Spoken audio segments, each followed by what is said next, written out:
when you are at a very high spiritual state, then you find somebody of that state, and there will be a certain degree of matching and what you call it, for lack of better words, a resonance. Okay, things will be more mature. Things will be fine. But the initial stages, people when they normally get married at the initial stages of their own spiritual growth, at the initial stages are there. So you are not perfect at that time. You're still on the path, right? So there is still ego. There is still various other factors that will come in. And that is going to cause disturbance in the equation. So we have this very romantic idea that there is, this perfect partner. Very rarely it happens. Practically very, very, very rare. And some of the greatest yogis, if I may put it this way, and this may sound very dark also, some of the greatest yogis had very bad married life. Do people want things other than just spiritual growth? A lot of people are deep. The heart is the most peculiar thing in the human being. It has all sorts of desires. So never listen to what a person says. Never listens to, I'm just saying, that's the truth, by the way. So to judge a person, observe what he is doing. That will give you that what is the secret motivation in the heart. Sometimes people are motivated by desires which they are consciously not aware of. Ask them, why do you want to do sadhana? No, I want to reach spirituality, this, that. Some tote ki tarah rata hua, some statements they will put. Okay. And I can sense that his energy is nowhere close to that. That mumukshuta, that thing is not there in him. Give him some sadhana, after some days, ye nahi ho raha, wo nahi ho raha, because that energy is not there. I'm not going to make this intro very long. This is one of the most demanded guests of the year. Rajarshi Nandy is back to teach us everything about Shiva and Bhairav. It's a free-flowing, open, deep conversation, and it's the first of 4 conversations that we did in the 2 days that Rajarshi Nandy spent in our studio. Lots of spiritual knowledge, lots of Tantra-based knowledge. This is Rajarshi Nandy's return on TRS.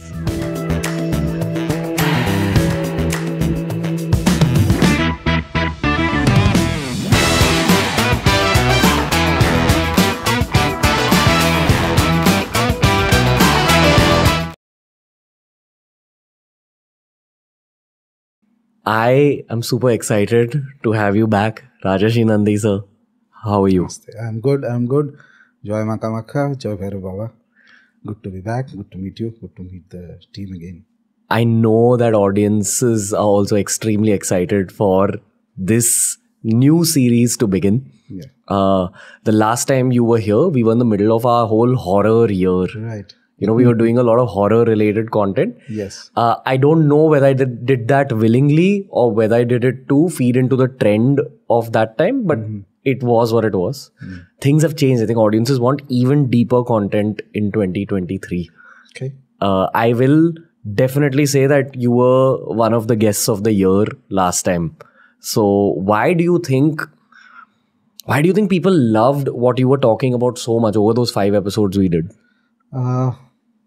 Namaste to everybody once again, whoever is watching. Those episodes did have a strong impact. I felt it because afterwards, right when those episodes were released, my mailbox was flooded with innumerable emails, so that I had to open a new email ID. Even that got flooded to the extent that I can hardly check 3 or 4 mails a day. It's all sorts of things. I believe this question can be answered at multiple levels. One is that, of course, there's a curiosity about it.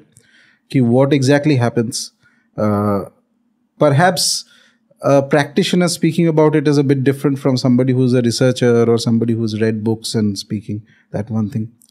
But there is another reason, I believe, which is that I speak with my friends often that how did I end up in your show in the first place? I had no specific interest to appear there. My life was going on as it was. Even when there was a first contact from your team, I was still in 2 minds whether to go. First of all, coming here is a lot of, for me, it's a bit of a hassle and things like that.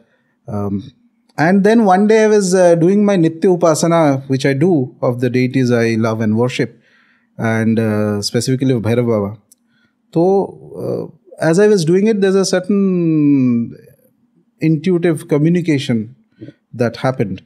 And it told me that basically that, within some time there's going to be a call that will come from these people, and they will give you a date that can we do it on this date, which is very important for Bhairava. And you just go there. And that wasn't our intention. I know. We didn't even know that it's an important spiritual I thing. know. Moment the date came, first thing I remember, I told that give me half an hour. Half an hour was not to check whether I can go, whether I have other engagements and all that. Half an hour was to check that I opened the Panchang, to check what is the date exactly. And then I saw that that is the Bhairav Jayanti of the year. Then I thought, no, now nothing, there's nothing to think. When there's a command that comes from the deity, you follow it. You don't question, because your mind is, you are a human being. So, tum kitna jaan sakte ho? They know it way more. I said, okay, I'm coming. And I had no other preconceived ideas, why I'm coming there, what are we going to talk. I have nothing, no idea. In fact, to be very honest, I was even thinking that, with a name like Beer Biceps, I was thinking, how is this content going to match with maybe whatever you do? So with a complete clean slate and open mind, I came here. I believe it's some blessing of the forces, the devatas, the deities I love. They have something in plan. We are just pawns. That's all. And so, next question for you. What is today? Today is, interestingly, an Ashtami Tithi.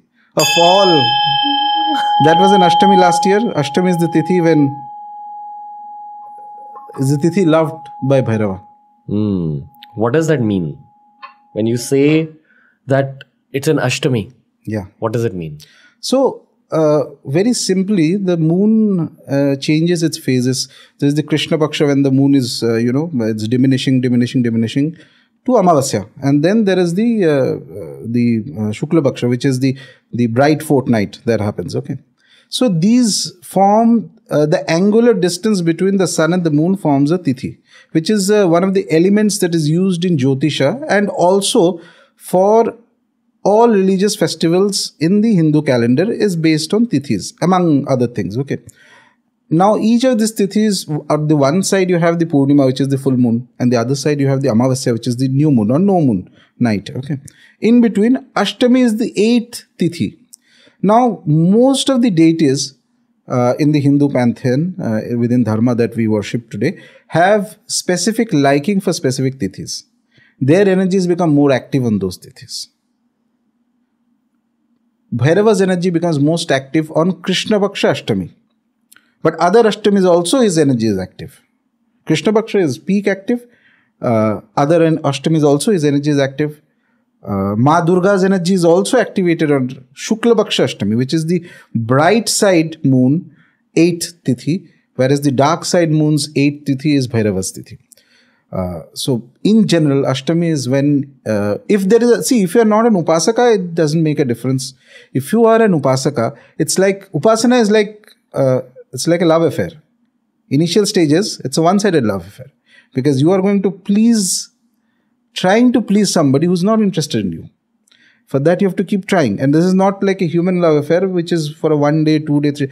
No, you keep trying for lifetimes. You've been doing that in past lives. You do that naturally. That tendencies are there. So wherever you may be born, whatever circumstances, you're still pulled by nature back into the path. Start off.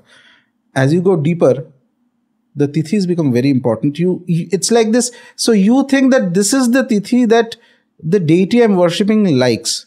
So that becomes important for you. It's just like a normal, if you're trying to woo somebody, if you love somebody. So you think, what does that person like? What dress does that person like? Okay, what food does that person like? Same thing.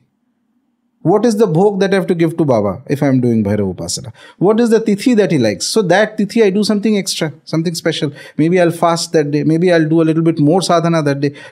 Sadhana is contemplation of the deity. Well, contemplation of the deity means when you sit in meditation, you do a mantra chant or you think about the deity. So those are techniques of contemplation. But eventually, whether you are doing meditation, whether you are doing mantra japa, or whether you are doing any other ritual, there are more other rituals also possible, you are basically trying to connect to the energy of the deity. Okay. And that is in a very simplistic language. Let's say that is a form, these are all forms of bhakti only. This is a form of bhakti, a devotion, a contemplation of the deity. For that, I can chant mantras of the deity. I can meditate on the deity. I can draw yantras of the deity. Okay. Things that he likes. Why am I doing this? So that eventually he will take notice. Acha, this guy has been trying for a long time. How long is the eventually? That is up to him. And up to the subjective reality of the sadhak. Yes, absolutely. Subjective reality of the sadhak is because, small digression, there is a famous story that's there in the Buddhist lores, which says that when Buddha attained to his nirvana, one of the first things he did was that he bowed down to all the Buddhas who had come before him, to all the Buddhas who will come after him. Okay. The gist of this story is, the way I look at it is that you are never cut out from the past and the present. You are a moment in a continuum of time that is going on. You have done things in past, many past lives you have been born, some things you have done, some family, some connection to somebody, etc. And you have to navigate through that. Same thing happens with Upasana also. You have been worshipping a specific devata in certain past lives and you have reached a certain stage.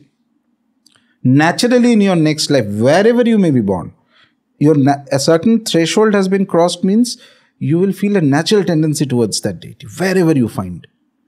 Even if you were born into a culture that is completely different, has no conception of the deity, still the moment you see that, moment you are in a place of that deity, you will feel that natural connection.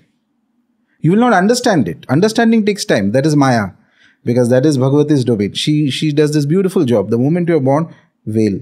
Bas. You don't remember your past, which is very good. Which is very good. Imagine you remember your past. Suppose you had suppose an ex-individual had a very bad equation with somebody who becomes his parent in this lifetime. So your mind is going to get biased. Nature is not asking you to work in a biased way. Nature is giving you certain natural faculties of your emotions, your rational judgment, things like that. Use those in a fair manner, with a fair sense of justice and injustice, that is dharma and adharma, and you carry on. But if you already know ki with this particular friend I am going to have a fight after 2 years, it's going to bias your equation with him.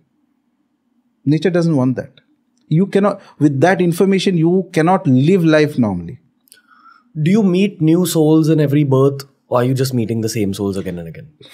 It's a complicated question. And as a caveat, let me tell you that this is what I'm saying is what I understand of these things, because this is not like science ki perfect answer is this. Sure. Lot of the souls you will meet are people you have met in past. Okay. So there is a strong abiding connection that will happen. But there will also be some whom you may meet very casually. Okay. Now, whom you meet and whom you do not meet also depends on your spiritual growth. This is very important. A lot of people who may not be into spirituality, they lead life their life is a reaction. See, I get this question very often, sometimes in emails, and I find it always funny. So there are people who send mails and, what is the purpose of my life? Okay. And I find it funny. Why? 99.99% people have no purpose in their life. They are reacting to things that they have already done. That's all. Reaction is organic reaction. Organic means, suppose I'm going on the road and somebody goes and just, brushes past me. The immediate reaction, aise kyun kiya? Immediate organic reaction. So your life is a reaction to things that you have done. Goal and all that comes back if you have been thinking of a specific purpose for multiple lifetimes, that I want this, I want this, I want this, whatever it could be. So you want to become a great musician. Okay, you've been trying for it. Maybe you're not too good at this lifetime. 2-3 lifetimes you've been trying. Now nature says that, okay, this lifetime I'm going to give you that. Okay, I will give you the potential for great music. I'll give you the circumstances for manifesting. It could be that you are a great musician, but nobody knows about it. Your neighbor doesn't know that you are a great musician. Ho sakta hai. Nature suddenly says, no, this lifetime, I'm going to take you to a realm where a level of recognition that you have desired and that level of potential both. Then there is a purpose. Purpose comes in when you have been doing holding on to a specific aim for few lifetimes at least. Same goes for sadhana. So anyone who achieves greatness in our world has actually wished for that greatness since 2 or 3 lifetimes? Yes, more or less that is a set. Okay. Now we'll go hyper low level and hyper personal to me, not to you. Okay. We'll go hyper personal to you also in some time. 30 years of my life have passed. I assume I'll die at 90 or 100. I'm assuming if I have a good life. That means 2/3 of my life are left. Is the 2/3, which is 60 to 70 years remaining, is 60 to 70 years enough to achieve nirvana or moksha?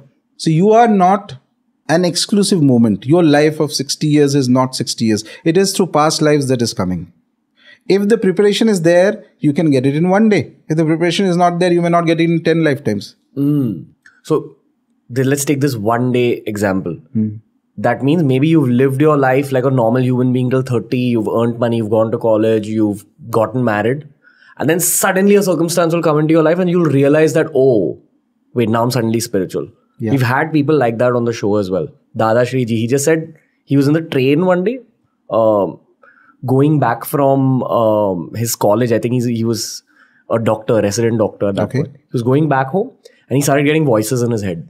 Randomly out of the blue. Never had spiritual incline or anything. And those voices led him into like a whole spiritual journey. These things can happen. Yes. As a function of time. Yes. So maybe you cross age 33 or 34. Yes. Suddenly circumstances can happen. Correct. Absolutely. That's how it works. Yes. And this is based on your hard work of your past life. Everything is based on hard work. Never in life, never ever in life, anything good is achieved without hard work. Okay. And that is specifically includes sadhana. If you see somebody who has achieved a fantastic amount of spiritual growth suddenly, genuine spiritual growth suddenly, be sure that he or she must have worked for it in past lives. Nature is never going to give you something without hard work. And that's the one thing I tell people if I'm guiding somebody in sadhana, that when you start your spiritual practice, initially one thing that happens to people is that if you are a little bit sensitive, if your basic parameters are set, so if you do the correct practice, initially your graph will grow like this. So you'll have a lot of experiences. Bahut maza aayega.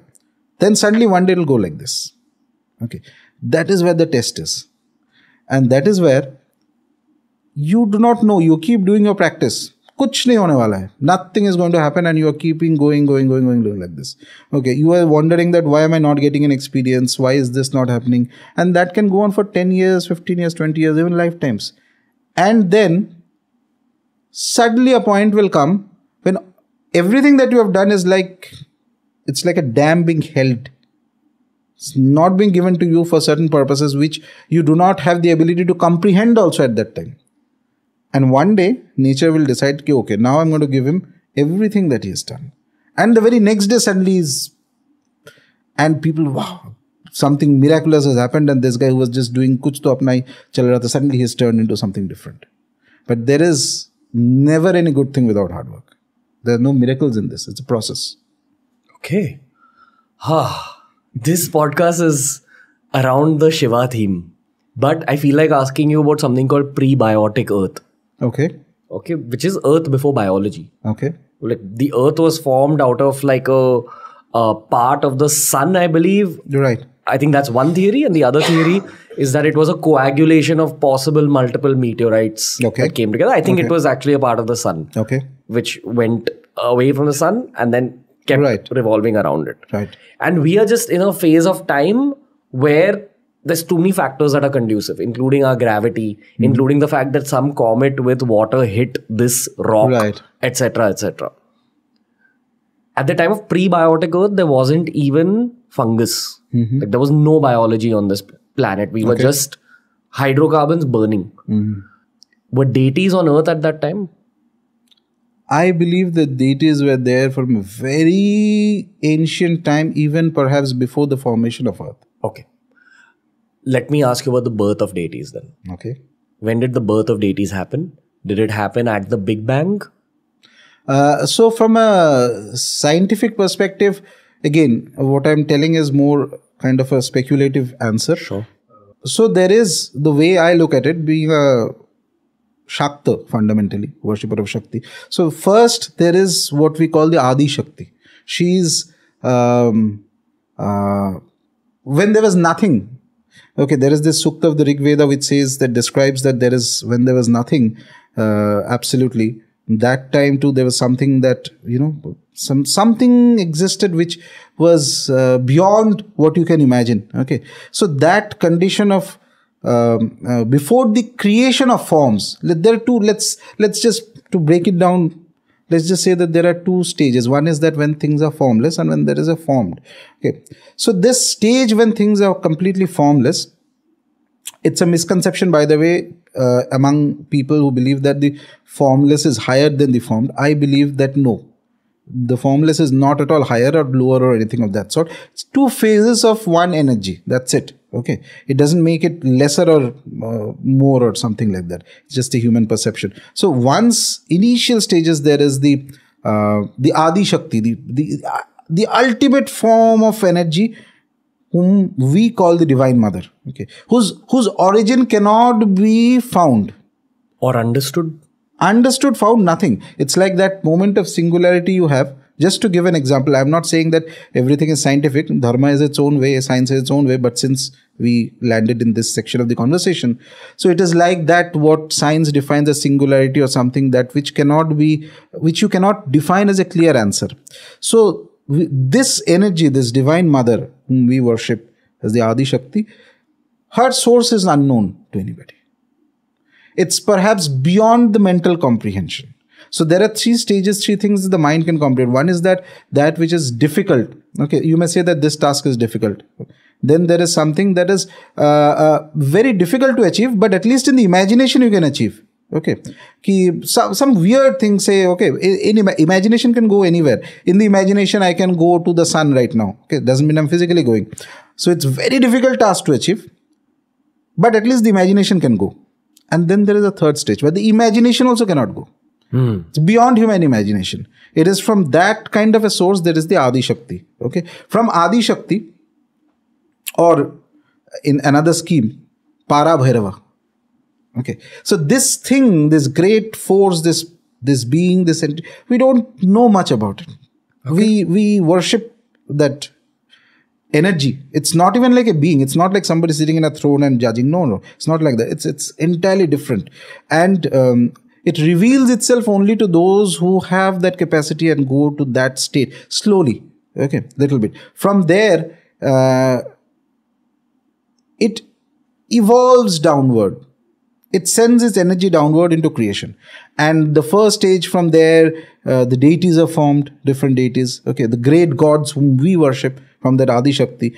And each of them, very interestingly, is given its own domain and independence to function. It is not even that it's like this. Suppose fuel or petrol is used in car. So you can use the same petrol in 5 different cars. Each of the cars are independent to go wherever they want to go. It is the petrol that is driving all the cars, but the cars are independent. Similarly, the gods are independent in their function and their attributes and their domains. So there is a certain sense of, there is a freedom that is given, and yet it is that energy which is driving. From there, slowly, there is in Kashmiri Shaivism, they have this idea that the world is created by Shakti. Okay, Shakti of Shiva, and is Swatantra. The word is very interesting, they use Swatantra. Swatantra means absolutely independent. Independent means, if you think about it, none of us are independent. Today, if you have to just, without telling anybody, you decide, okay, I just go and, with some friends, 3-4 days, you take a car, and your parents will be worried, your friends, baki, others will be worried. So you are not entirely independent. Nobody in the world is entirely independent. Your independence is contextual. Okay. But there is this great force which is absolutely independent. Okay. And from there it decides that it curtails itself. And slowly it starts coming down into the material and creates the material world. You're talking about God and the creation of our realm. Yes. And in that creation process, first thing that comes is the deities. Okay. As in, this reality is so crazy that we can't even imagine what it is. But in order to express itself to our realm, it has to simplify itself, which means it removes some parts. After it removes its true nature, it becomes God. When it removes more of itself and then tries giving us a vision of itself, it expresses itself as deities. To some degree, But okay, I will not use the word God here because I'll use the word divine. Okay, the divine mother or divine. Let's put the word divine. Ultimate divine. Okay, because the God has its own connotations. I don't want to go into that complexity, that aspect. So, but basically from there is the first term is the deities, the devatas, the great gods, the great divines. Okay, devatas we call it. So that is Shiva is there, Ganpati is there, or Hanumanji is there, or these are the great ones. Okay, each one of them also, by the way, has the independence to manifest himself as the supreme or herself as the supreme. Okay, so which means that somebody who is worshipping Shiva eventually will see Shiva as everything. Somebody who is worshipping, say, Lord Rama will see Rama as everything. Because each one has the ability to manifest also, because they're so close to their ultimate reality. Even their level only we can't imagine. Forget the ultimate reality. Even their level also you cannot imagine. And for all purposes, they're eternal, because you don't know how long back they came into existence. Okay, and this is something I tell people tomorrow. By some unfortunate incident, if all all life on earth goes away, the deities will still exist. They have been there for a very long time. And they will be there till the end of what you call dissolution, until a new cycle again starts off.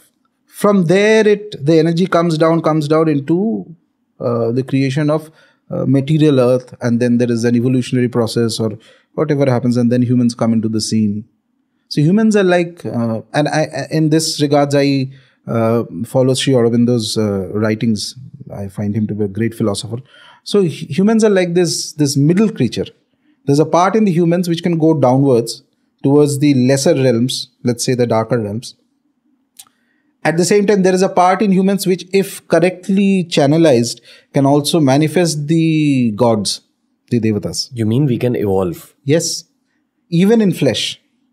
Even in flesh means? Even in flesh means while you're still alive. Oh, you can reach the level of a god? Theoretically. And not everyone does, because nature also has a role to play there. You can put in your hard work, but then circumstances may not be. A lot of other factors play a part. And reaching to the level of the gods is not at all easy. That's why I say that in theory it is possible. Of course, in practice, rarely if ever somebody reaches that stage. So, so this is the basic format of creation, sort of. Okay.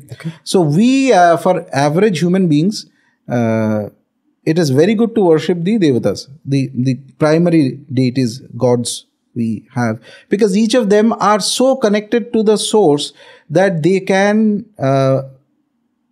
if they want specific individual, they can take you to that state. Okay. Each one of them. Okay.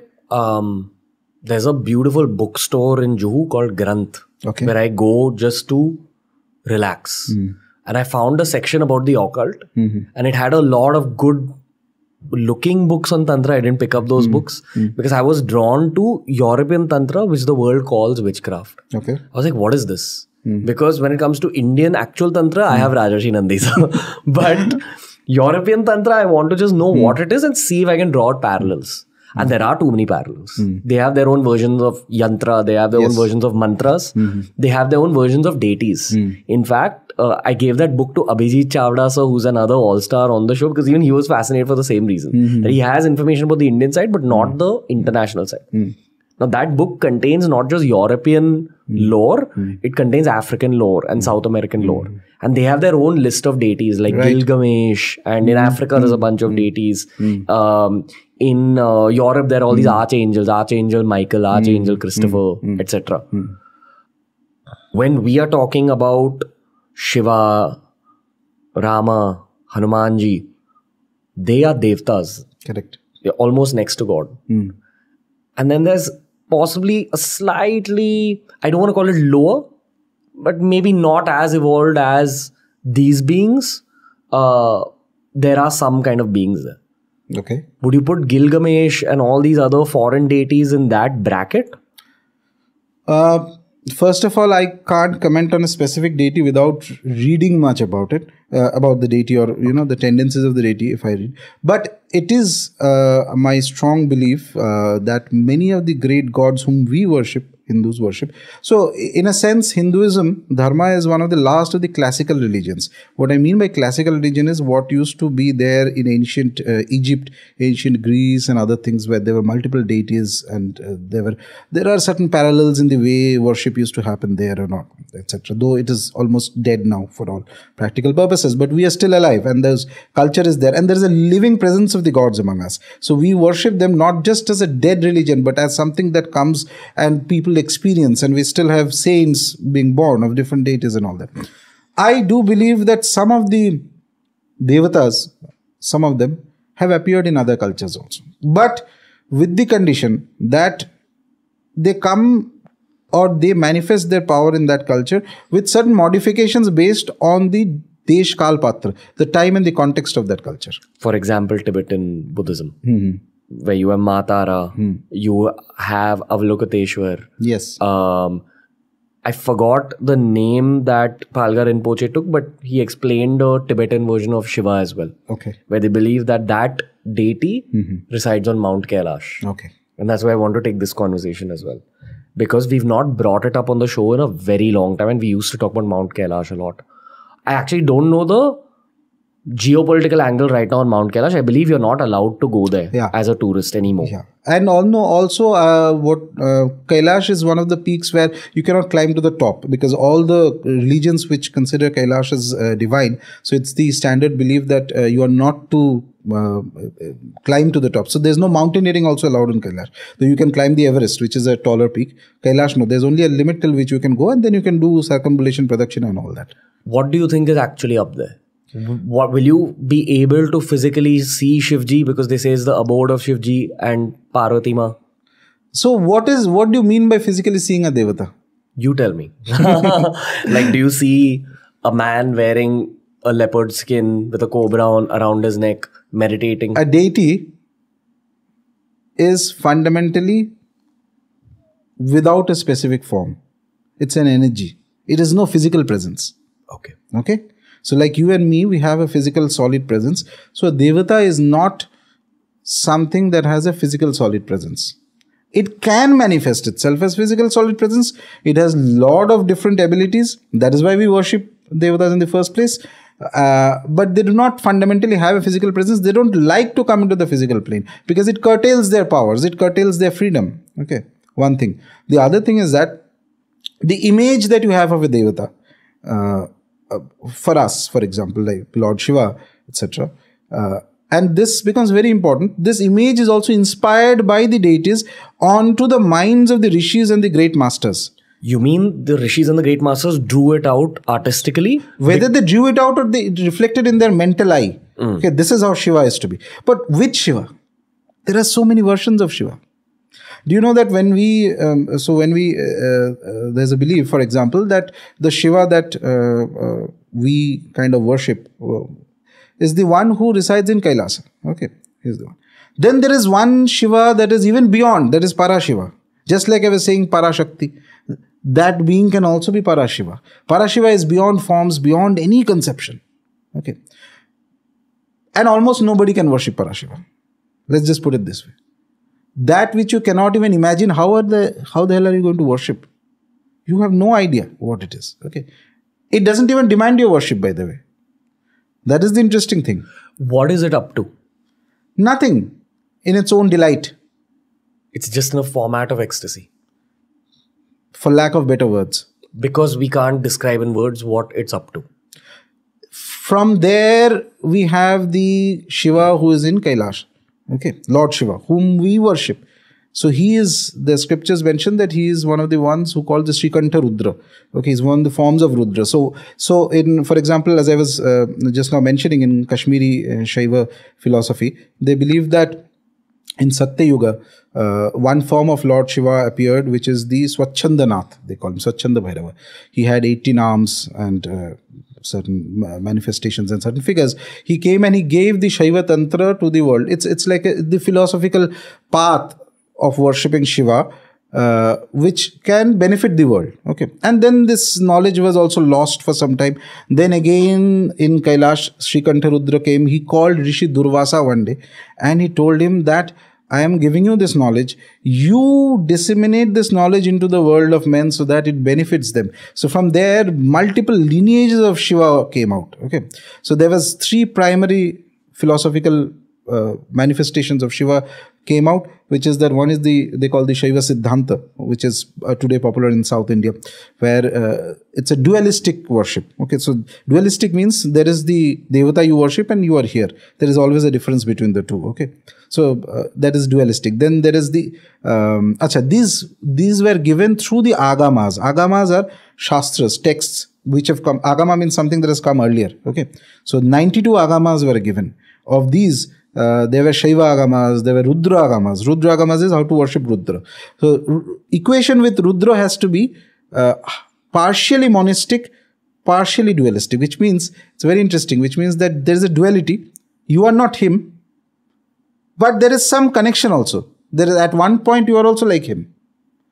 Okay, this is called as partially dualistic, partially monistic. And then the third set of agamas, which is Bhairava agamas. Shiva in his form as Bhairava, he is monistic. Monistic means eventually you will become the state what is called Bhairavoham. You are Bhairava.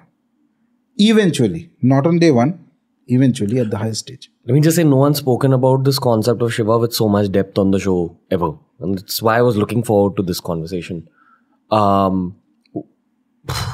Okay. Basically 3 forms. No, there are more forms of Shiva. I am just giving the large format of it. Okay. You're also kind of explaining how to evolve yourself as a human to absorb it. You're explaining it from that perspective. And also to tie it back to the previous point from where this came out, this stream of conversation. So each of these forms has its own depiction. Dhyana. Bhairava has a particular form. Okay. He is terrifying. Shiva is Shanta. Is very calm. And there is the format which is worshipped in South India and a lot of places. Soma Skanda, where Shiva is there, Parvati is there, 2 children are there. It's family man. Okay. Very happy family man sitting down. You are worshipping. Just, Bhairava is just the opposite, sort of. The ferocity is there. He holds the Trishula. He's like somebody who's in a terrifying form. Okay. The word Bhairava itself has various meanings. One of the meanings is that he's a little terrifying. Okay. Because this is a very high level conversation, again, I'm going to bring it down to a low level. And I've noticed over the course of doing the podcast that the easiest way for people to understand this is personal experience. And I'm shameless. I'll reveal the secrets about my life. Okay. Let's talk about the first time we met. Okay. It was Kal Bhairav Jayanti. Kal Bhairav Jayanti. I didn't know it. We didn't plan it like that. Right. It wasn't just a blockbuster series of podcasts, but it was a major shift in my own spiritual journey. Okay. Parallelly, I want to take you to a podcast I did in the Hindi show with Sanjay Jomani. Sanjay B. Jomani was a numerologist. Okay. And he has a habit of, when he's chilling with you, he will notice the number of your office, your address. He will see the Ranveer show and then calculate the number according to numerology and give you a suggestion. So he said that the Ranveer show adds up to number 7, which is a psychic number. But he's like, if you want mega recognition and material success, then change it to something. He gave me a suggestion. And a part of me didn't want that because I like it being in a bit of a psychic realm. And maybe we do get a lot of viewers, but maybe we're not where we could be in terms of maximum views. And I'm okay for just the 2 million, 2.5 million people to benefit spiritually. Right.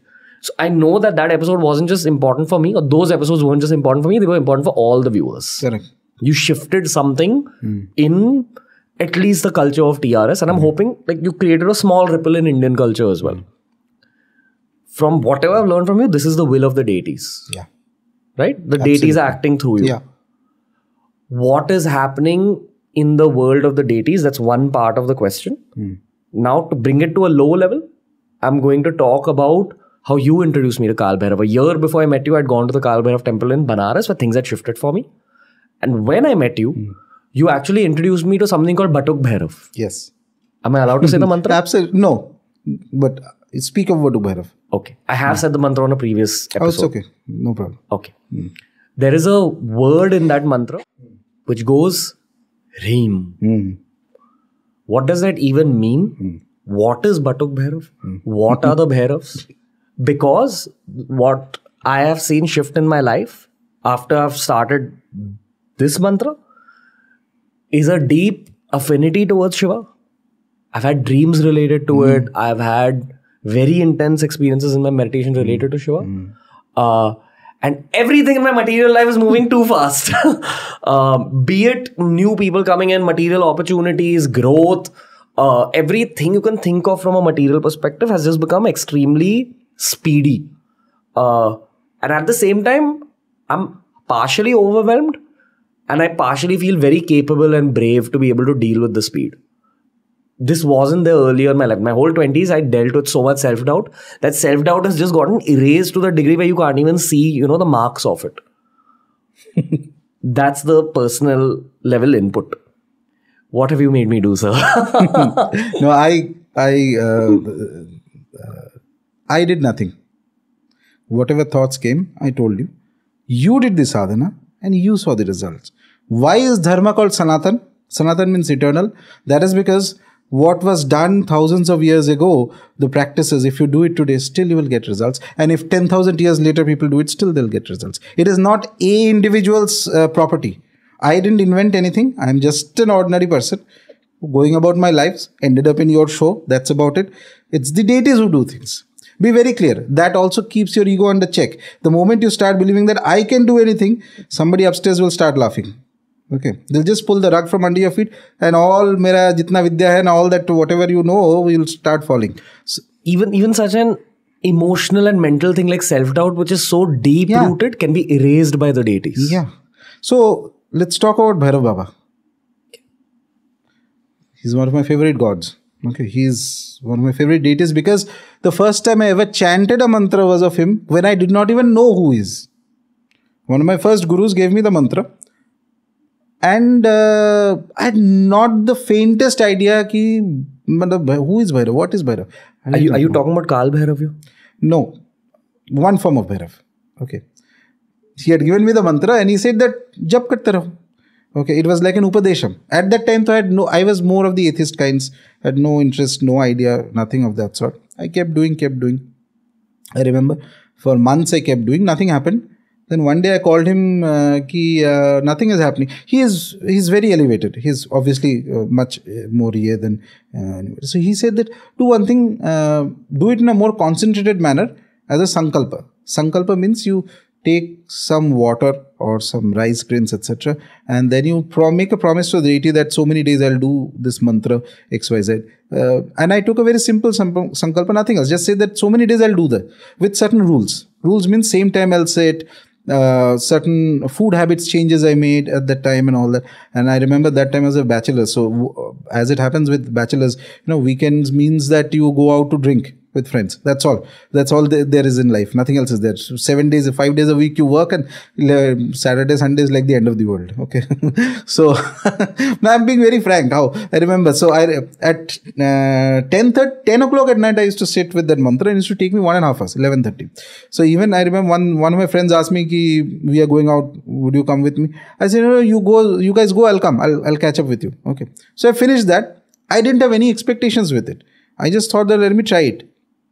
But by the 40th day, and I've spoken of this before also. So 40th day, I remember I was in Bangalore, I was having a cup of coffee.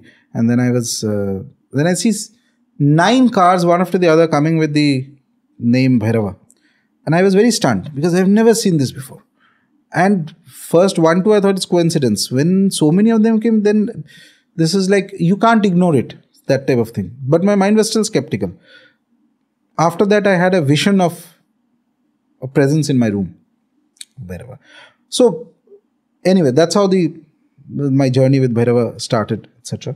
Bhairava, the word actually means, there are 2 different interpretations of it. One is that it means terrifying. Okay. The other is that, but terrifying to whom? Why are you terrified of Bhairava? Because he is like that force which is absolutely naked. There are no conditionings. He has not put up any makeup. He has not done any. Digambara, the word that is used, who's sky-clad, which means they're naked, is basically somebody who's unconditioned truth. If anything that I've realized in my sadhana of Bhairav Baba is that he loves truth. and he prepares you. And the truth is the only thing that we are scared of. Everybody in the world is scared of truth, because somehow or the other the mind tries to modify it according to your circumstances. Ki, no, this is what I like, and that. And I'm talking not just about your political affiliations or which football team you like. No, even in personal life, that's for everybody. We lie to ourselves before we lie to the world. I had a bad breakup after I began Bhairav Upasana. Out of the blue. Bhairav Baba, he takes you face to face with certain truths which your mind may or may not be able to, or which perhaps your mind is pushing to the background. Okay. His Vidya, the thing with his Vidya is, so a lot of people say that Bhairava is somebody who protects. Yes, he protects, but he makes you fearless. Yes. How do you become fearless? By facing your fears. Nobody in the world can become fearless by running away from fears. He is the one who will say कि it's like that military training कि जो चीज तुम्हें डर लग रहा है, I'll put you right there. Yeah. Felt this. Worst case scenarios happened, and then there wasn't. फिर after that तो after a point तो दुनिया जाए बाहर में, you don't care. Yeah, you become very emotionally blunted. Yeah. Like, I think I'm a little too emotionally blunted now. Like, where I've almost become, I don't even know what to call it, but I feel a lot of ferociousness in myself now. I don't know how I feel about that, but I'm just flowing with it as a will of. So that creates, these are changes, certain changes that Bhairava can create in an individual.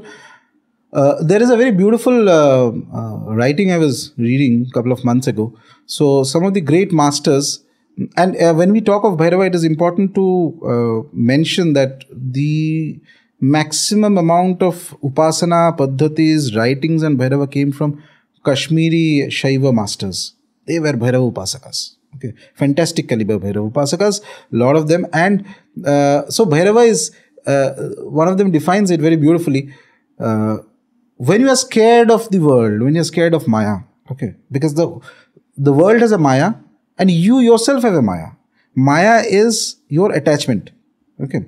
Anything that you have attached yourself to is going to cause you some pain. That's the dictum of the world. And not just for you, that happened to the great masters, that happens to you, me, that will happen to people later on also. Whatever you have attached yourself to, that has generated a Maya. The one you love.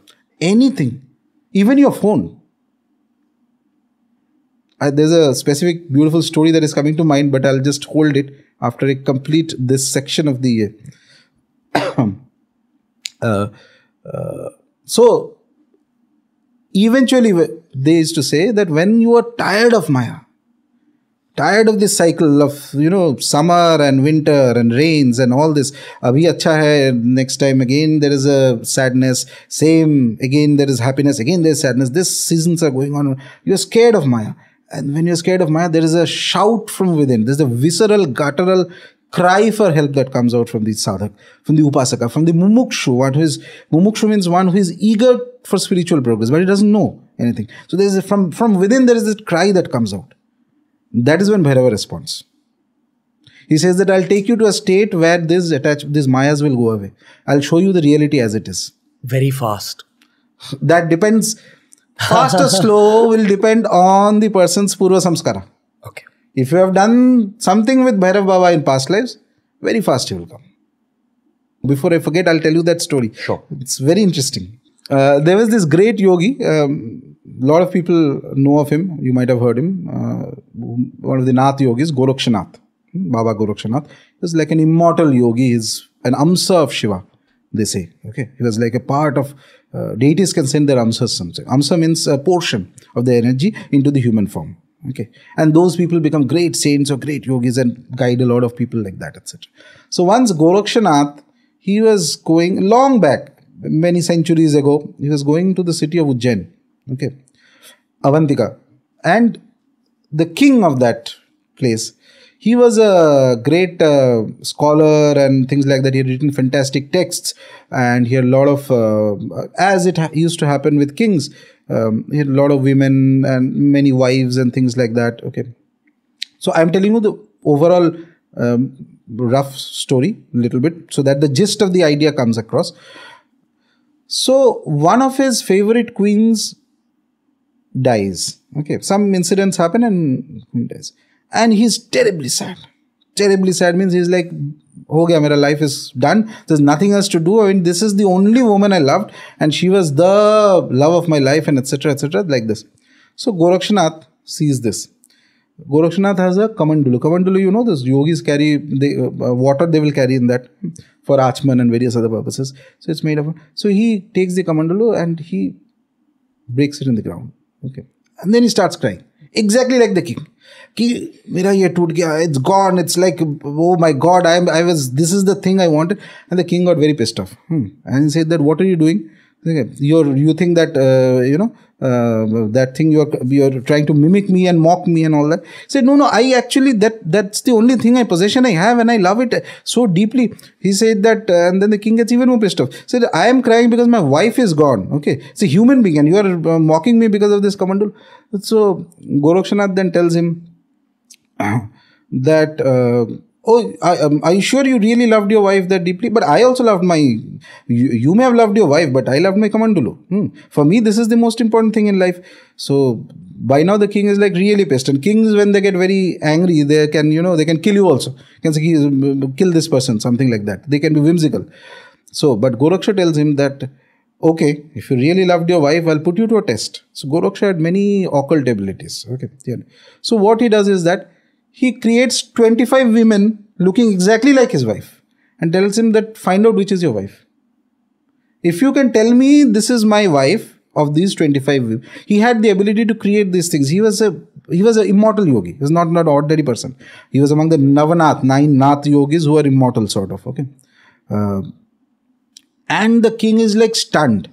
25 women exactly same looking, talking, same mannerism of speaking, sitting, talking, etc. And he is like clueless. What is happening? And then suddenly in his mind there is this brainwave like epiphany that happens. Okay, and he falls at the feet of Goraksha.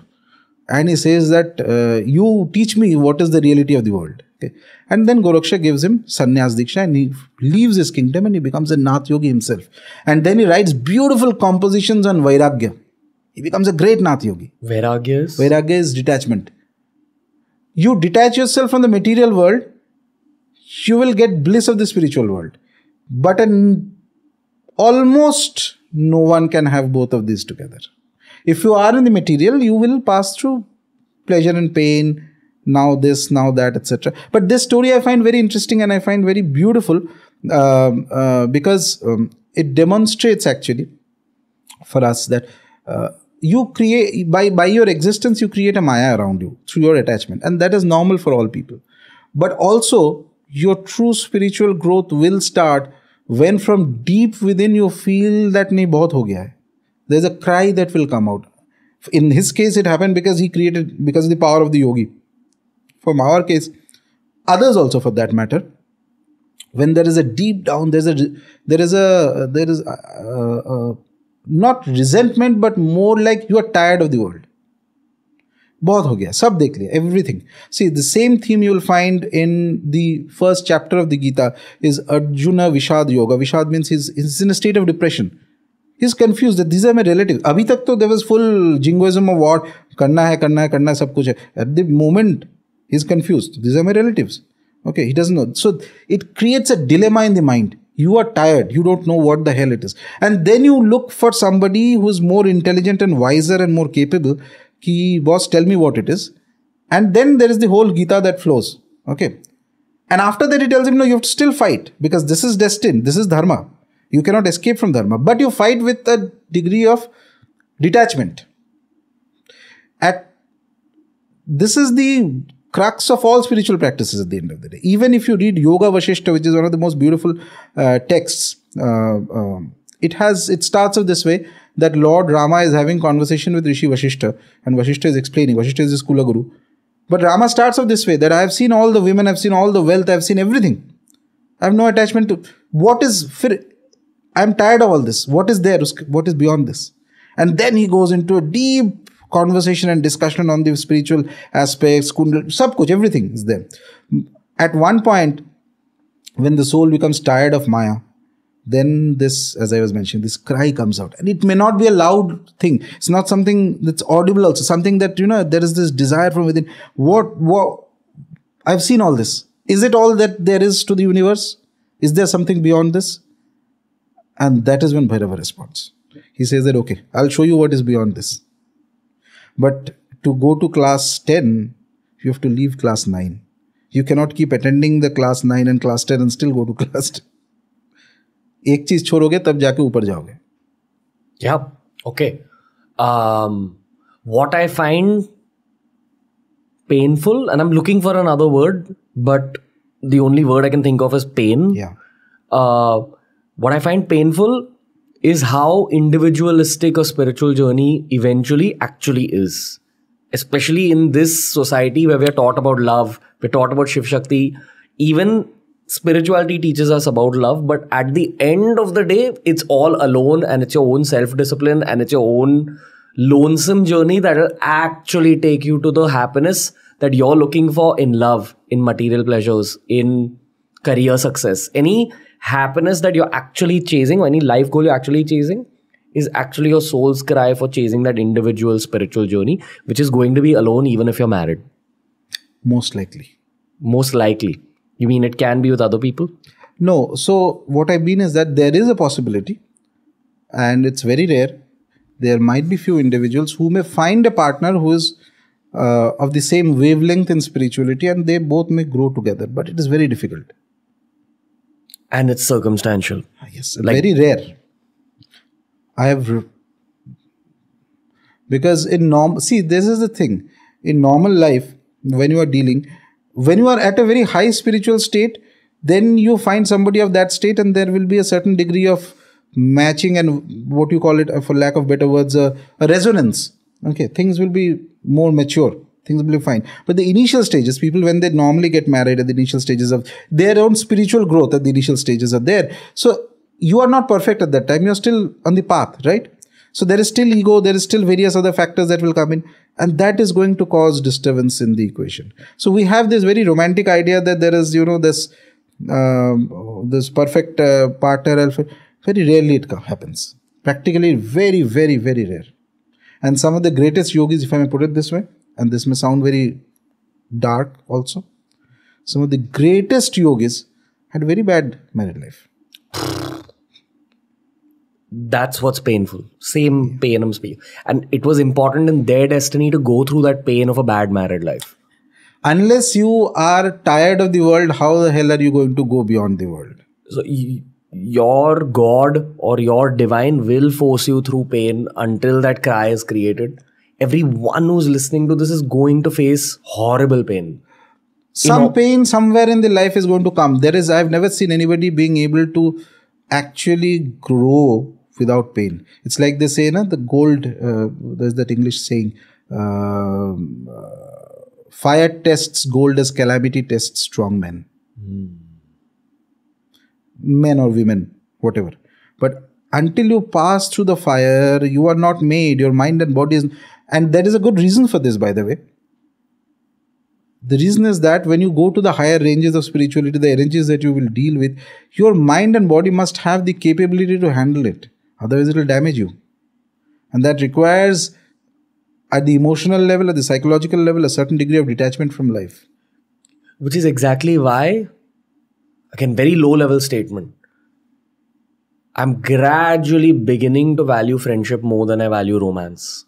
And I think in the long term, that's the only way you can make up for the individualism that a spiritual journey brings. Because the one theme that keeps coming up in Shastras is Sangat or Sangati. Yes. Who Absolutely. are your bros? Oh, yes. And by bros, I don't just mean guys, men, women around you. What is your tribe? Are they also on that similar journey? Yes. It makes a huge difference, and I feel a lack of it in Warsaw. When I used to live in Vadala, my YSS ashram was nearby. There was a lot of mandirs nearby. Here, all my bros are actors and writers and media professionals who are doing great, but they don't crave a spiritual journey the way folks in Vadala did. No, absolutely true. And it is very important at the initial stages to have some degree of community, a group of friends or something like that. I myself had that. I still have it. Group of friends, so with whom you can actually discuss some bit of this, how is sadhana going on, how are things like that, etc. And more or less those people whom I sort of guide in spiritual practice. Eventually, I tie them into one sort of a group, basically. And together we do sadhanas also sometimes. Okay, on specific tithis we'll do this, specific tithis we'll do that. It helps in the initial stages a lot. That is the only true joy that God has sent you here with. That there will be people who will also struggle with you. You're not alone. Exactly. And there are people who will discuss, Ki, I've been doing for so long, I don't get an experience, etc. And then there will be somebody who will console you, it's okay. When the time comes, you'll get experience. But at least when you see 10 other people doing with you, it gives you certain motivation to continue. Yeah. And that is very important. If you're lucky, you'll find your wife or your husband in them. Maybe. If you're very, very, very, very, very, very, very, very lucky. Maybe. I'll tell you this story that a billionaire actually told me. So he's born into a hyper rich family, like ultra HNI. And he has his own spiritual journey, which he is on. He's not found all the answers yet, but he's a researcher. You know, that's his core. He goes to the Himalayas a lot himself. And this is a real kind of famous person. Secretly goes to the Himalayas a lot and asked him, what's the strangest thing you've seen? And he said, I've seen a lot of strange things. He gave me 2 stories which stayed with me. The first story was about the lake where the Pandavas eventually descended. I forgot the name of it. You know, the last story of the Pandavas where they are on their way to Swarga. Yeah, and they're walking and there's a dog with them that eventually turns into Yamraj. I think Yudhishthir passes away near a lake finally, and then from that lake area, he ascends to or descends to hell, because that's the story. He goes to hell first. He said that they reached the physical location of that lake, and I can't remember what that lake is, and it's killing me right now, but we'll probably put it in the video podcast. At night, once they meditated, from the center of the lake, they saw a cobra come out, just do like a strange, mysterious dance and go back into the lake. Didn't understand what it was. He said that the people in his group also saw it. And as he was telling me this story, I was able to visualize exactly what he saw. Maybe that's the joy of being a podcaster, that I'm able to do this through other people's voice and thoughts. But it stayed with me, as it's staying with the viewers who are listening to it right now. The second story, and of course I'm going to ask you the meaning of both these things, or at least what you understand from it. The second story was even stranger. It was a slightly darker visual. He said that on one of his treks, which was beyond the lake, they were in a very isolated part of the Himalayas. They were trekking to another spiritual location, which is ahead of this lake. At night, he had woken up to go to the toilet. And it's snow-clad mountains. They're already in the middle of a lot of snow. So he said that basically when he went outside his tent to relieve himself, in the distance, maybe like 2-3 kilometers away, he saw a group of men, maybe 3 or 4 men. I believe he said it's 3 or 4. Walk towards the same spiritual location that they were going to. But he felt like those 3 or 4 men who were on their way looked like they were 10 feet tall. That just made me think about all the mysteries that the Himalayas hold, because I know for a fact that there are many evolved humans and evolved beings that already live in the Himalayas. And many of them are also in physical form. But they are just so isolated from society and they're just living such secret lives that we don't even know. Correct. I asked him, what do you think those 10 feet tall men were? He said, I don't know, but I've had enough spiritual experiences to differentiate positive energy from negative energy. And this wasn't positive energy. He said that he did feel creeped out. Now I want to ask you about both these incidents. So the first thing is that snakes are very, very important and powerful symbolisms, as well as their physical presence, specifically at a certain level of spirituality if you attain. Okay, so it is not a coincidence that Shiva has a snake around his neck, Vishnu lies on a snake, If you see the image of goddesses, Ma Tara, she has snakes as girdles. Bhairav Baba wears a janayu of snake. Okay, janayu is the sacred thread that Brahmins wear. So he wears a janayu made of snake. Okay. They are, for lack of better words, at not all snakes. So just because you see a physical snake does not necessarily mean that it is okay. Before that, there's another. Love it. So this is what I'm describing to you is something that was told to me by somebody who's one of the most powerful Tantropasaks I know of, and it is true. 100%. Whether you believe it or not doesn't make a difference to me. I know it is true. I'm just describing it to you. So he sees somebody who's been bitten by a snake. This gentleman sees somebody who's bitten by a snake. And what he does is that, very interestingly, with a certain kind of mantra and a certain herb, he first draws a circle around that individual. With that mantra and that herb, he touches that individual who's been bitten by the snake. Okay. It's a small girl, actually. Little girl. A snake. And he does a recitation of certain chants, okay, of Devi. After some time, that girl starts speaking in the voice of an adult man, okay. And he is not alone, but there are other people around in the room, by the way, when this is happening, okay. Everybody is stunned except him. Everybody is stunned. And then he asks that girl, or whatever is inside that girl, and asks him that, why are you here? What have you done? Okay. And that voice tells him that I am one of their ancestors who's in a bad shape. And I bit this girl because there are certain rituals that were not being performed for the ancestors. Okay. Whose ancestor was it? The families to whom the the girl same belongs. girls. The girl's family. It was one of the girl's ancestors? Yes. Who had taken the form of a snake? Yes. And bitten her? Yes. Okay. And then this gentleman says, okay, we will do whatever has to be done so that your whatever troubles you are in is finally removed, and etc. And then he prescribed certain rituals, and eventually after some time the girl becomes all right. Okay.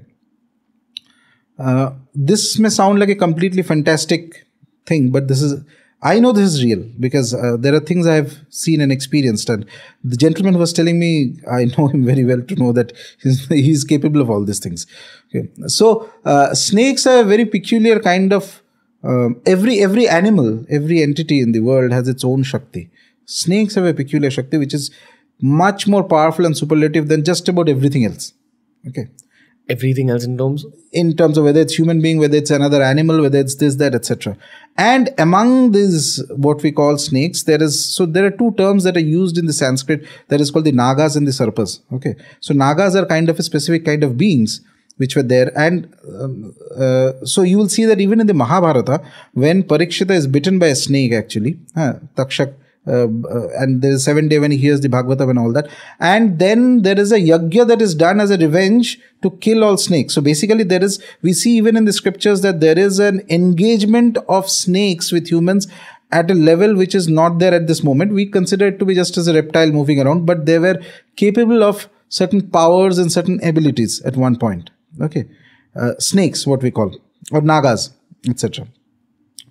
Nagas are those type of snakes specifically which had developed some, let's say for lack of better words, we have some specific occult powers which is much more superlative than just about anybody. In fact, we believe that Patanjali, who gave us the Yoga Sutras, he himself, or Lakshmana is Sheshnag who comes with Vishnu. Okay. So there is, cultural memory says that there are snake-like beings or snakes who have exceptional powers. Now these beings get attracted to those who have a serious amount of spiritual energy. Lord Vishnu, he lies on a snake. Shiva, there's a snake around him. Okay. And these gods, devatas, they are so powerful. They have the Bhairav Baba, like he has snakes around in his body. Even the most poisonous snake will be calm in their presence. But if you ever have an encounter with a snake, Anyway, because I'm speaking and there are things in the head that there's a filter of what can be spoken of in public and what should not be. So that type of and this isn't just public. This is I know. This is going to stay there. No, I have seen the effect from the last time, so that's why I'm more cautious. Yeah. So anyway, fundamentally this is there. So if you see suddenly that there is a snake, I'm assuming that if this has happened, a snake comes out of the lake. So you can be certain that there is a very strong, there is a being or an entity with a tremendous amount of spiritual power, exceptional amount of power. I'm not even talking about saints, something that's beyond saints, something of the realm of gods, something like that. Okay. Even a smaller deity also. Their snakes will come. In fact, one of the stories I'd heard from one of my gurus, he was with his guru, it's many years ago, and they were doing a ritual of the goddess specifically. And in between and my guru was then a youngster. Okay, he was younger. So guru's guru, he tells him that,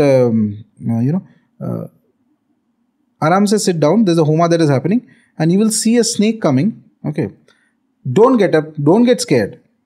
Don't get scared. It will do nothing. So after some time, he sees that there's a snake, kind of cobra that is coming, and that area where the homa was happening, it's very isolated. I've been there. Okay, it's a cremation ground actually. Okay, so that snake comes from there, and there's a fire that's burning. Normally, wild animals will never approach a fire. That's the beauty of fire. That's the power of fire, by the way. Wild animals, if you are in the forest, you know nothing. First thing you do is light a fire. Light a fire means nothing is going to come close to you. And beauty of thing is that it has a certain democratic power. You need not be a 6-foot gym going hunk. You could be just a 12-year-old girl sitting with a fire. No wild animal is going to come close to you. They have an organic fear of fire, especially wild animals. Okay, so the snake suddenly comes in from there and starts doing what we call pradakshina, round of the fire. 2-3 times it does, and then it goes away. Okay. And his guru was sitting. His guru says that kuch hone wala tha, it will be done. It's like as if he's speaking to the snake. Okay, he's telling. So there are rituals, by the way. And you know the intensity of the ritual, the Shakti that is being produced. Why did the snake come? Because when the homa is done, homa is what? Basically, you are worshipping a certain deity in the fire. Okay. So it was a form of Mahavidya homa was going on, of a particular Mahavidya in the fire. Okay. So deity's presence was there. Automatically it will draw that element there. That snake which was there, it could be a being in the form of a snake. It will come there, and that is its way of showing its reverence. Okay. And there are rituals, by the way, in Tantra, in practical Tantra. One is the theoretical thing. In practical Tantra, there are rituals where you know the ritual's success or failure, the amount of energy, Shakti that is being generated in the ritual by looking at the circumstantial evidence, how animals are behaving around that. Because animals do not lie. Humans can lie. You can pretend. An animal doesn't pretend. It organically behaves. Spontaneously it will behave. It senses that there is something and it will behave. Whether it's a dog, whether it's a snake, whether certain kinds of birds, and in some extreme cases, even wildlife, for example, leopards and all that. Let's talk about Nagas. Yeah.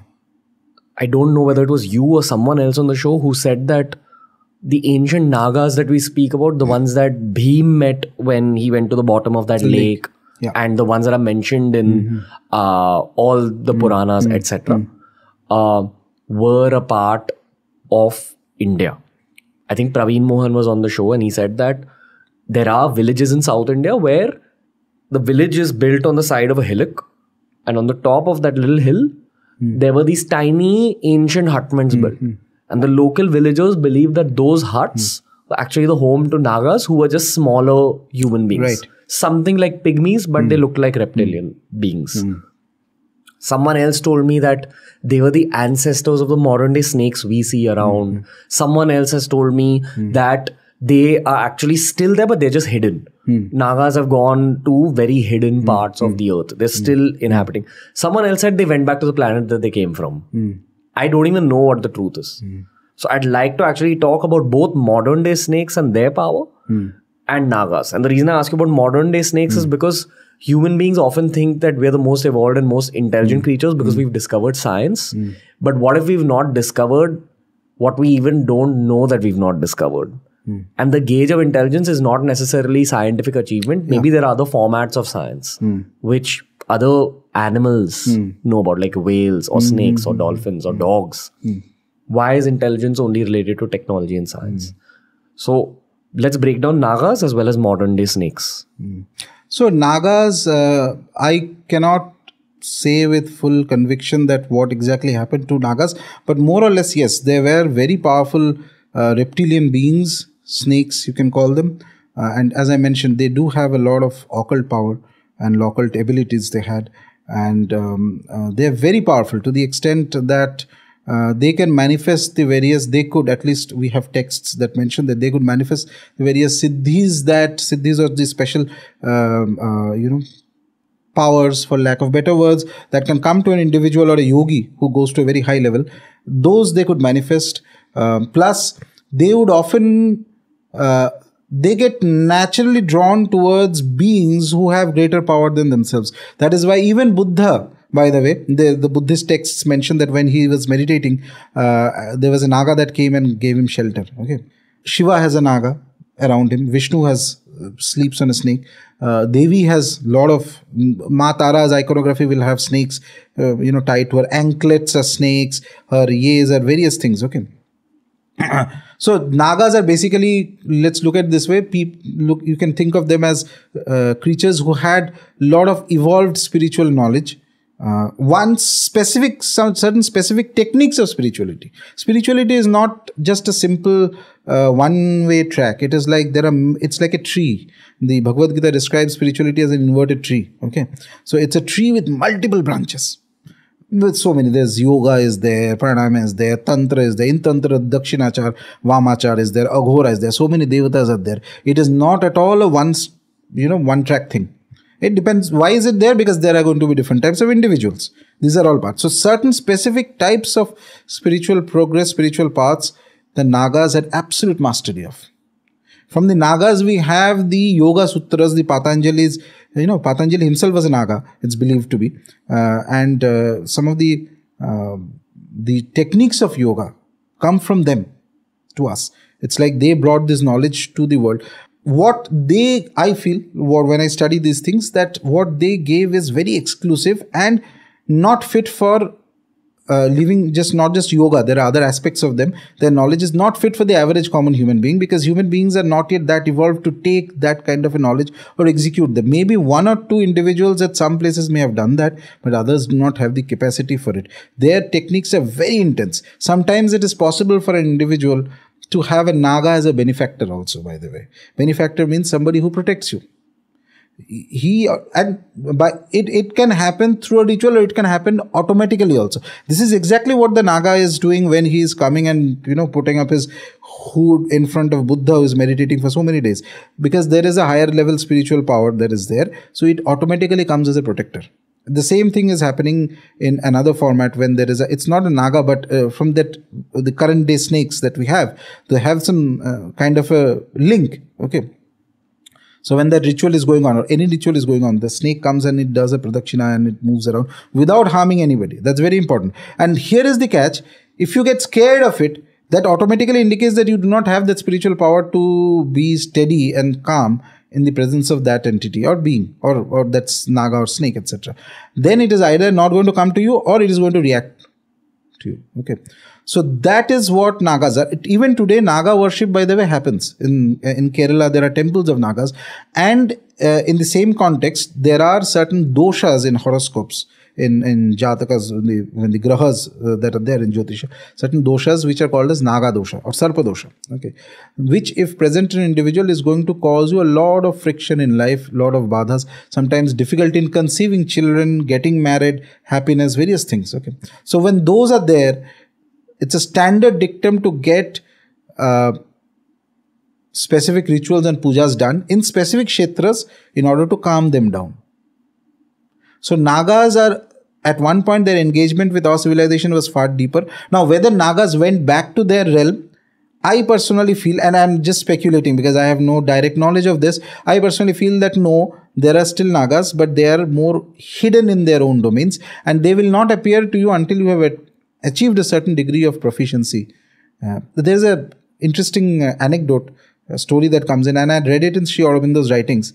Once he was meditating, I think he or the mother, who was his spiritual consort, I think she was meditating on Sri Aurobindo, and this meditating on the problem that why is there poverty, and then he goes to a certain realm, okay, and he, I'm just telling it as it is written, okay, goes to a certain realm and then sees that there is a huge amount of wealth kept in that realm, and they ask, but there are Nagas, 2 or 3 Nagas who are guarding that wealth, okay. And then they ask them that why is not this released to the world, because there are people who suffer from etc. And they say that there's a price for this. There are certain base human instincts, until you overcome them, this will not come to you, which means that poverty is always going to exist. Okay. And he writes that down. Any other person would have told me this, I would have perhaps thought that it's his imagination or something. But Sri Aurobindo was a very evolved yogi. Okay, he's not the kind of the mother that to make up something like that. But that also ties with some other colloquial stories that in local languages, in local different parts of India we have, which mentions that Nagas sometimes guard wealths and very rare treasures. It could be a physical treasure. Wealth means there are different categories of wealth in the world. One is the money. Money is the easiest form of wealth. But there are precious gems. There are some kind of hidden stones or things like that. So they may guard those wealth so that it doesn't fall into the hands of undeserving or something like that. See, snakes have this thing. Snakes, there are 2 types. One is the evolved snakes. And then there are the lower category of snakes which are which are not particularly favored, by the way. For example, we have this, we get from the texts the story that Rishi Kashyapa had 2 wives, Diti and Aditi, and from one the gods were born, Devatas were born, and from one the lower beings were born. So one of them had children who were snakes. So one of the things the normal snake has is that snake has jealousy. Jealousy means no. Let's take it as a symbolism. I'm not saying that in a specific that a snake has jealousy. No, the snake symbolizes at the lower realm that clinging to something. Why is that person getting it? Mere ko kyun nahi mil raha hai? That sense is symbolized by snake. I'm not saying that actually snake has that feeling of love or jealousy, but snake's presence, ordinary snake's presence, can indicate at the negative sense jealousy, and this is exactly the doshas that reflect into the horoscope when there are Naga, Sarpa doshas, etc. and many other things. It causes problems of, as I was saying, whether somebody is not able to get married or not happy or things like that. And there's no amount of upasana of normal deities who are going to cure you of that. Because you have done some karmas in past with respect to snakes or something. And often it happens that if you kill snakes, it can manifest more strongly. If not in this lifetime, then in other lifetimes. Okay. I have a small story I want to share, which I've not said on the show, and I actually feel very bad talking about this. But I'm still going to talk about it. My building, like the building I grew up in, my family's building, and my neighbor's building had a net in the middle, like a metallic net, like a jali. And when I was 16 one day, I just heard a lot of shouting happening in the compound. So I went out and saw from my balcony, tried to figure out what's happening. I could see something is stuck in that jali, and you know where the story is going. It was a grey colored snake. Okay. And my watchman was also freaking out.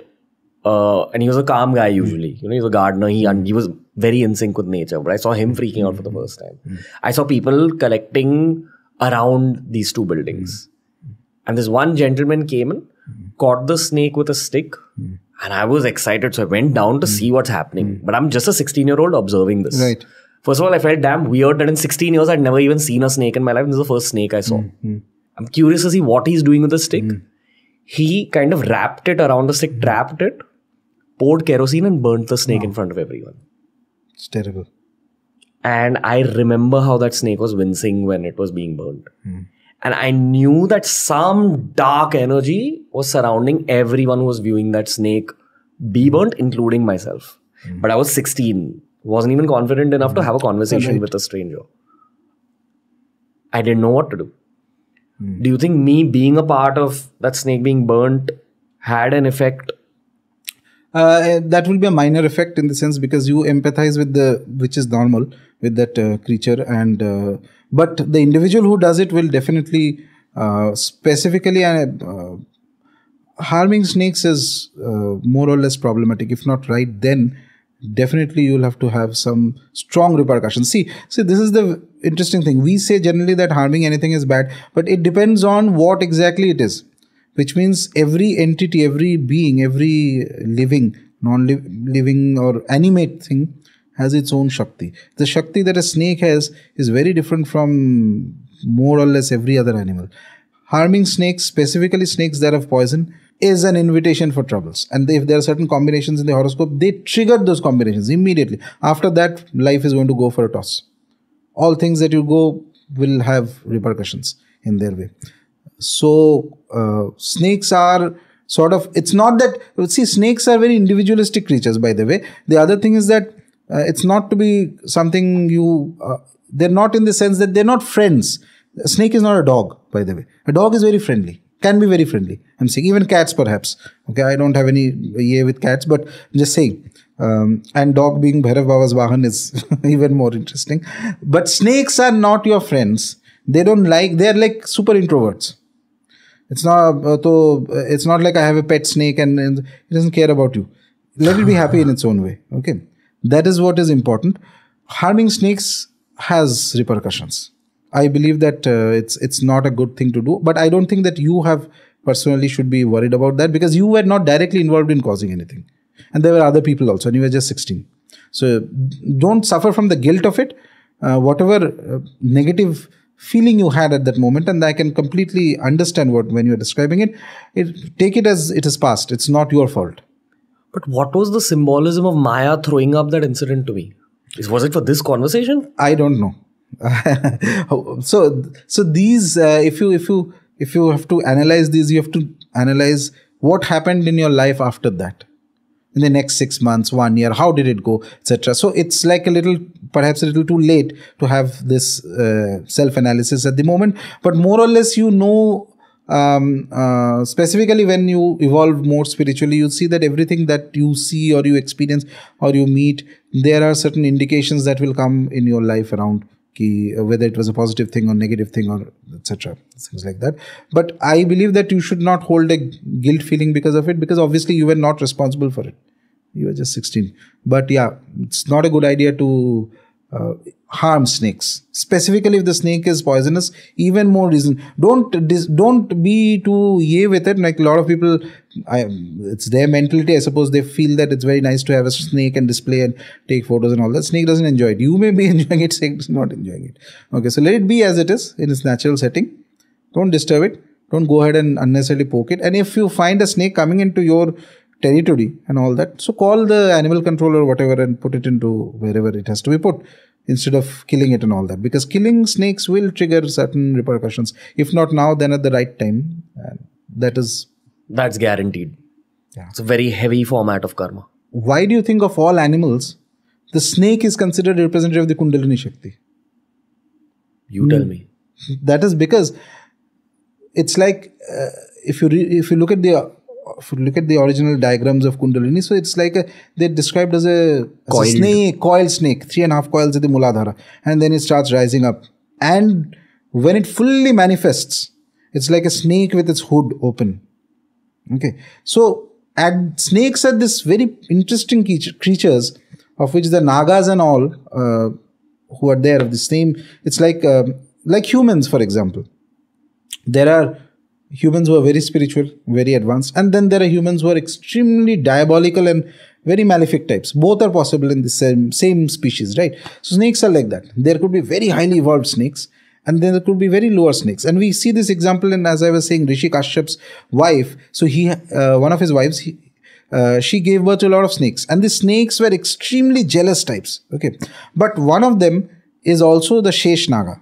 Okay. And he is very spiritual in nature. That is why he has the ability to hold the world. And he has a connection with Vishnu. Okay. And the other snakes become an enemy of Garuda. Garuda is also connected to Vishnu. And Garuda was born from the other wife of Kashyapa. So average snake is a symbol of an extreme competitiveness, jealousy, bitterness, the dark feelings that a human also has. It's a symbol of that. But a snake that has, and that is very rare, and this is where the Nagas come in. If ever anybody gets to encounter one, not normally, you will not. Those are very different. They may even bless an individual. There is a concept of something, and there's today, based on this concept, a lot of fraud also happens. Something known as a Nag money. It's believed. Nag what? Nag money. Money. Is a jewel. Money. Money means jewel. So it's believed that certain Nagas, when they live up to a long time, they develop a certain kind of jewel in their head. Okay. Now, don't go into analyzing this scientifically. Okay, it's not, leave science aside. This is the realm of occult and things that are not normally by the five senses. Okay, so they have this money, and they can shed that money, that specific gem. If an individual gets hold of that gem, it causes an absolutely like going in a lift. Your life is going to change, every aspect. Whether it's material, whether it's spiritual, whether it's everything, whatever you touch is going to go like rocket speed. This can be found in jungles? No, it's very difficult to find. That's why I say a lot of fraud happens. I know people who have been duped by people claiming that they have found a Nag money and they'll ask for crores and all that. And a lot of important people who are aware of this concept keep searching for that. But if at all, if anybody finds it ever, I believe that it's possible to find. Obviously, otherwise, whatever lore or story comes in, there's always an element of truth in that. Okay, and given that it is connected to Naga, so if somebody finds a gem like that, it can cause. But it's not at all easy to find, and most of the people you will find that who are selling these things most of them are just frauds. The snakes we see in the modern day, which you see in cities also occasionally. Yeah. They are also spiritual creatures? No, not all. Not all. See, they're animalistic. They can be normal animalistic. They can be completely normal animalistic. And tying it back to that story which I told you of that individual who, that little girl whose voice changed and all that. He was explaining to me. So there are different types of snakes. There are entities that can take the form of snakes. One of the forms they love taking. Okay. And in that, they can bite somebody or they can do something, and that is always a reason behind it why it is there. So there's a specific kriya or mantra which he was doing. He suspected that it is one of those kind of entities, using which you can figure out that is it a normal animal as a snake, as a reptile as a snake, or it is some of the entities that are behaving like a snake, and then do whatever needs to be done. Okay. So again, these things are very difficult for people to believe until they have a direct experience of it, which is perfectly all right if anybody doesn't want to believe. There's no force in this, but strange things happen. Okay. There's a whole mysterious world that's going on as we speak in the background, which is why I want to take you back to that other Himalayan story. Okay. For the sake of TRS clips, I'm going to repeat the story very quickly. Yeah. A very spiritually oriented friend of mine goes deep hiking in the Himalayas, beyond where most people choose to go hiking. He's going towards a particular kind of spiritual location which is very, very, very remote, very inaccessible, takes days to trek up there. On one of the nights where they are sheltered in tents, he goes out to relieve himself, and 2-3 kilometers away at least, he sees 3 to 4 extremely tall men who he believed were 10 feet tall walk in the same direction of the spiritual place that they were going to hike towards the following day. And he said that he got a mysterious and maybe even negative energy from even looking at them. He got scared enough to go back in his tent and just be with his own family. I'm not just asking you about what he saw. I'm asking you about the world in the Himalayas that we don't even know. We spoke about how even animals can be spiritual or non-spiritual or malevolent. I'm sure human beings can also become malevolent. Yes. Or non-spiritual. Or people who have been spiritual can move to the dark side. Yes. What did he see? What's happening in the Himalayas? So what he saw, I cannot exactly tell you, because in my mind, there are certain factors. First of all, if I don't know that individual, assuming that the story is correct, if I don't know that individual, I don't know whether they really have the capacity to judge if something is positive or negative. Why? That's because if you are put into a strange environment, if you see something strange, you can feel negative, even if it is not negative. It is possible. Okay, unless you have. So I can't make that judgment for him. But suppose if there is first of all, in the Himalayas, once you start going beyond reaches of, even in the lower Himalayas, if you go to Badrinath, I recently been to Badrinath for some sadhana and all that. And beyond, as you go to remote areas, let's just say that the spirituality of the previous yugas are still present there. Today, though, things have become corrupted at a mass level, and we are where we are. There is only so much we can do. But when we read stories of the Mahabharata or the even earlier eras, where great yogis used to go terrific sadhana for thousands of years, strange powers they would get, and all that, everything, the gods would manifest easily, things like that. So consider that level of spirituality is still present in the Himalayas. And it is not accessible for people. It is not meant for ordinary people to go there. And if the spiritual road is, say 1,000, I'm just saying for a roughly, actually spirituality never ends. Never ever ends. You can stop somewhere. If you reach, say, 1,000 agar goal, if you reach 200, 300, you'll become a big saint and you can sit and make an ashram and do a lot of things. Okay. But there are people who may want to go even deeper. 500, 600 level tak pahunch jaye. There you cannot interact with the society anymore. You have to leave the society and you have to go to those realms. Okay. That's because there is a huge gap in the energy. Huge gap in the energy. So what will happen if you interact with people? No, it's not like that. It's nothing will happen. It's like say you are 30 now. Okay, so if somebody tells you that, gives you a class 5 toy and says, "Can you play with it?" Same thing will happen. It's you will not like this. That's about it. They've understood Maya. Maya, this is beyond Maya. See, even taking in a tangent, in the Kashmiri Shaiva system, they have 36 tattvas. Okay, there is a particular tattva means there are different stages of realities. Let's just look at it that way, for lack of better words. So there is a particular tattva. Beyond that, Maya also ends. But after that also there are depth of spirituality. It is not, it doesn't end there. Depth and depth and depth. Why do you think Adi Shakti or Para Bhairav cannot be imagined? It is beyond your imagination. So that means between that beyond imagination level and between the last realm of Maya, there are still layers. What are the difficulties there for the journeyman?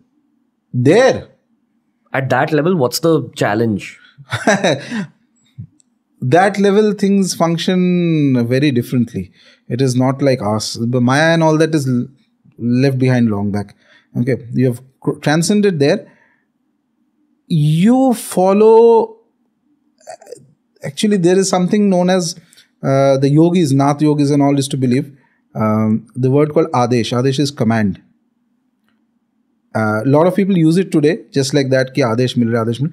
That's all mostly show and all that. But actually, there are certain chakras which are, people speak of the 6 chakras, right? No, there are more chakras than that. Let me just put it this way. And there are chakras which are not even opened in you. Yes, 6 is functional. Because you are functioning in this world, you have this 5, 6 chakras that are going on. That is why, good or bad, it is functional. So you are feeling, today you are feeling a lot of pain because there is some amount of, some emotional trauma that has gone through, etc. That is because one of your chakras is damaged. So it is feeling the pain there. Your Muladhara starts functioning, you acquire a lot of wealth, property, etc. automatically comes in. Swadhisthana starts functioning, you suddenly have a plethora of relationships that are going on. Your Manipura starts functioning, you suddenly have a commanding, whatever capability. Any leader must have a strong Manipura chakra. Otherwise, you cannot function as a leader. People will not listen to you. So like this, all these 6 are the traditional, normal happening in everybody, good or bad. Beyond this also there are chakras which are, it's like buds which are closed. Not just negative, positive ka baat hi nahi hai. It is not functional in 99% of people.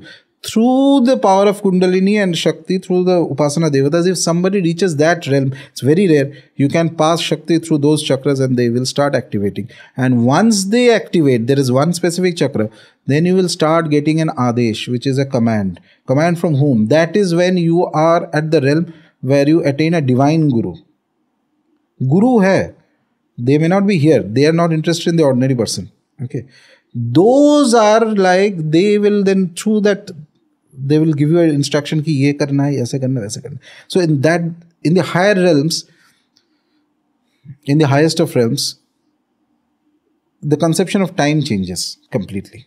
So that's why you see in the Puranas, some rishis doing, Vishwamitra is doing tapasya of Gayatri Mantra for 1000 years. How is it possible? In that realm, conception of time will completely change. Your body's aging and things like that is going to be dramatically changed. Okay. I am talking of a realm which is beyond even the normal conception of nirvana. Let me put it this way. And this is going to shock many average understanding of people. We think that nirvana is the end. It is the end. Yeah, it is very high, but it is also the door to some other realms of spirituality, which is very, very, very rare. And those realms are where the playground of those realms is the Himalayas. Uske niche nahi hota ye sab. Or maybe the depth of the ocean. The depth of the ocean. Yeah, there are.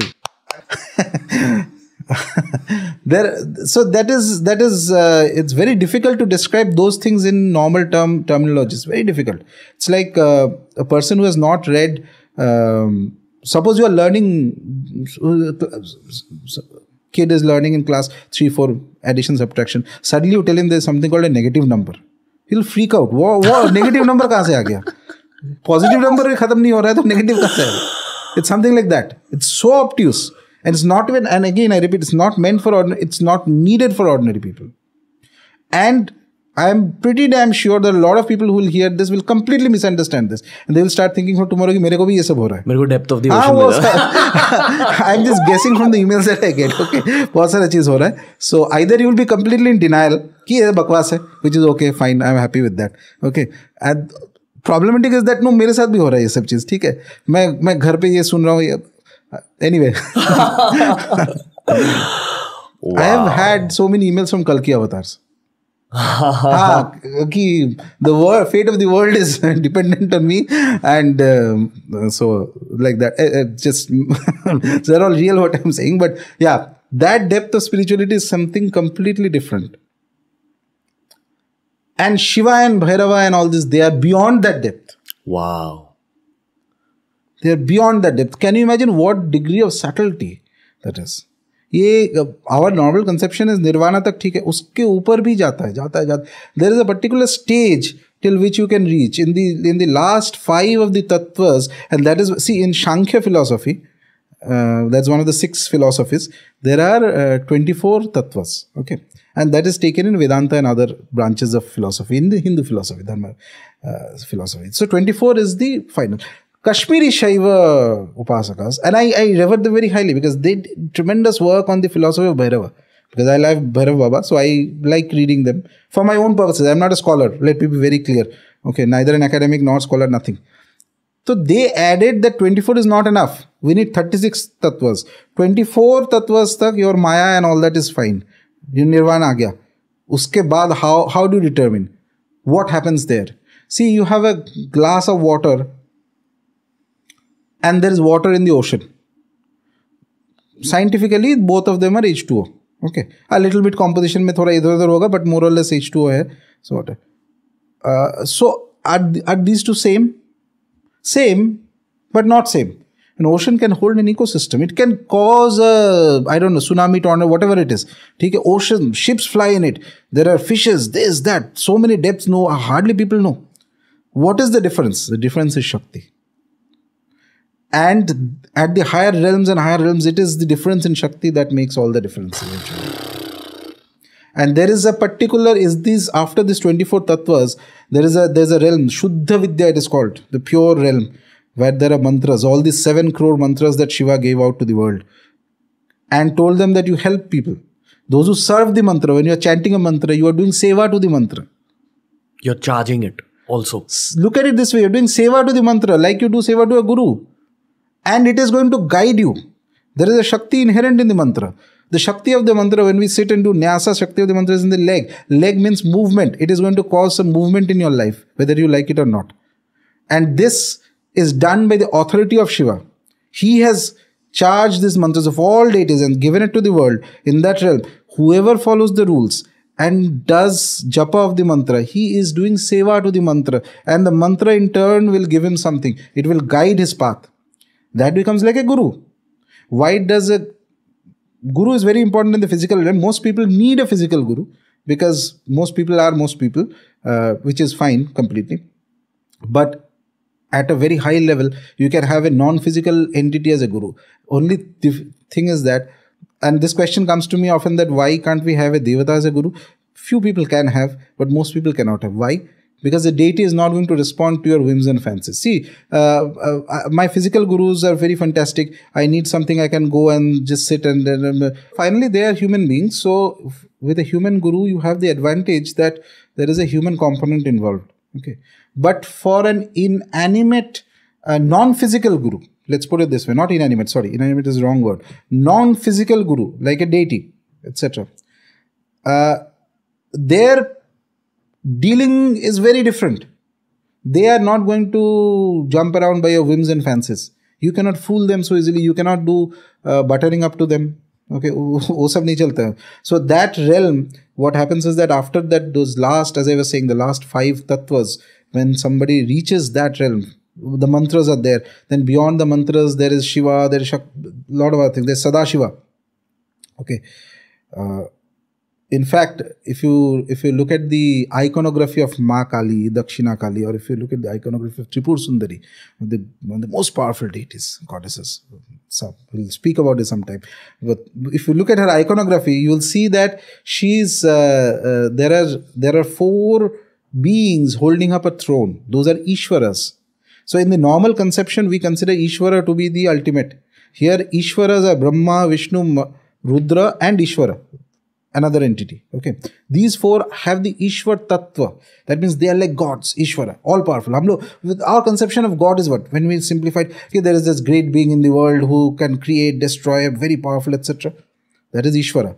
Beyond Ishvara, they are holding the throne. Okay, on the throne there is a white colored Shiva lying down. That is Sadashiva. Okay, on Sadashiva is Tripur Sundari sitting. So Sadashiva is a stage even beyond Ishvara, they are saying. As in God came out of them. Sadashiva is even beyond Ishvara. And there are some of the masters that also mention that the tattva of Sadashiva, if you are very, very, very, very, very good in spirituality, you are exceptional, you might reach up to the tattva of Sadashiva. Tattva means it's like just like I mentioned, water. So I can say that the water in the ocean and the water in the glass have the same tattva, but the Shakti is different. You're talking about spirituality beyond Nirvana. This is a different realm altogether. Okay, and as I keep repeating again, and even when I'm privately discussing with somebody, so this is not meant for ordinary people. And if you think too much, and if you're the problem with speaking all this is that if your own energy is not up to a certain level of spirituality, you are 100% going to misunderstand all these things. At the risk of being misunderstood, I'm still saying because it's coming in a flow. That's why I'm going on. So this, till the realm of Sadashiva, you might attain in your physical form. After that realm, your body cannot hold that energy. You have to leave the body. But even if you leave the body, you are not dead. You become more powerful. Your constraints of the body goes. You become even more powerful. And these beings, they are almost non-different from Shiva. Almost non-different. If you and I were to look at these beings, we'll think this is Shiva only. They have done so much upasana. They have become almost gods. They guide various other beings and other people who are doing sadhana, etc. You are doing upasana, I am doing Bhairav upasana. Okay, and suddenly there's intuition, tying it back to what I was telling you. Intuition comes that in an hour there's a call going to come from these guys, and they will say that on specific date you have to come, and that date is important to Bhairav Baba. So you just say yes. I am thinking that okay, this thing, it's perhaps Bhairava is telling me. But how do I know it's not one of those beings? It's them also who do all this, because they're given the charge of guiding. Bhairava is very high up. He may not come. He is aware. Tripur Sundari is aware that who is doing more. Shiva is aware that who is doing upasana. Shiva is not going to come so easily. Around him there are parivara. These are called the parivaras. Family. These are deities. So when we traditionally worship in our dharma, there is no monotheism, by the way. It's impossible. Monotheism means we worship only one. No. Even if you're worshipping one, if you're worshipping Shiva, there will be Parivar Devatas. If you're worshipping Vishnu, there will be Parivar Devatas. It's like if you're inviting, say, the Prime Minister, he's not going to come alone. Full with him security and I don't know what all will come with him. Same thing. These are so important. They are never alone. And they are aware of everything, but they will not interfere. It is these, at this Parivar Devatas have their krama. They are all these beings in these realms. They will be the first ones to interact. You are doing Shiva Upasana and all that, etc., etc. After a stage, initial stages, nobody bothers. Katte raho. ठीक है, बहुत लंबा रास्ता है. But suppose you are able to build up a certain degree of energy, they will be the first to come and see what does this guy want actually. चाहता क्या है? And do people want things other than just spiritual growth? Lot of people are deep. The heart is the most peculiar thing in the human being. It has all sorts of desires. So never listen to what a person says. Never listens to, I'm just saying, that's the truth, by the way. So to judge a person, observe what he is doing. That will give you that what is the secret motivation in the heart. Sometimes people are motivated by desires which they are consciously not aware of. Ask them, why do you want to do sadhana? No, I want to reach spirituality, this, that. Some tote ki tarah rata hua, some statements they will put. Okay. And I can sense that his energy is nowhere close to that. That mumukshata, that thing is not there in him. Give him some sadhana, after some days, ye nahi ho raha, wo nahi ho raha, because that energy is not there. So the heart is maybe somewhere else. Very often, in fact, speaking of this, I think in the Gita, I don't remember the chapter exactly. So Lord Krishna mentions this to Arjuna. That Arjuna asks, what happens if a yogi doesn't succeed? He says that he can be born in tremendous splendor. And there are some who are even higher. They may be born in a family of yogis, where he can continue that same practice from childhood. But why does somebody get born in splendor? To distract them from... Nah, because deep down the desire was that I want something fantastic. मैं इतना गरीब हूँ, मैं इतना साधना कर रहा हूँ, कुछ तो होना चाहिए. भगवान बोलते हैं, okay, all right, next level make you are a billionaire, you are this, that, जो भी है, etc. And then you stop your practice and next life, after that again back to where you were. Because you realize there's nothing in the material. No.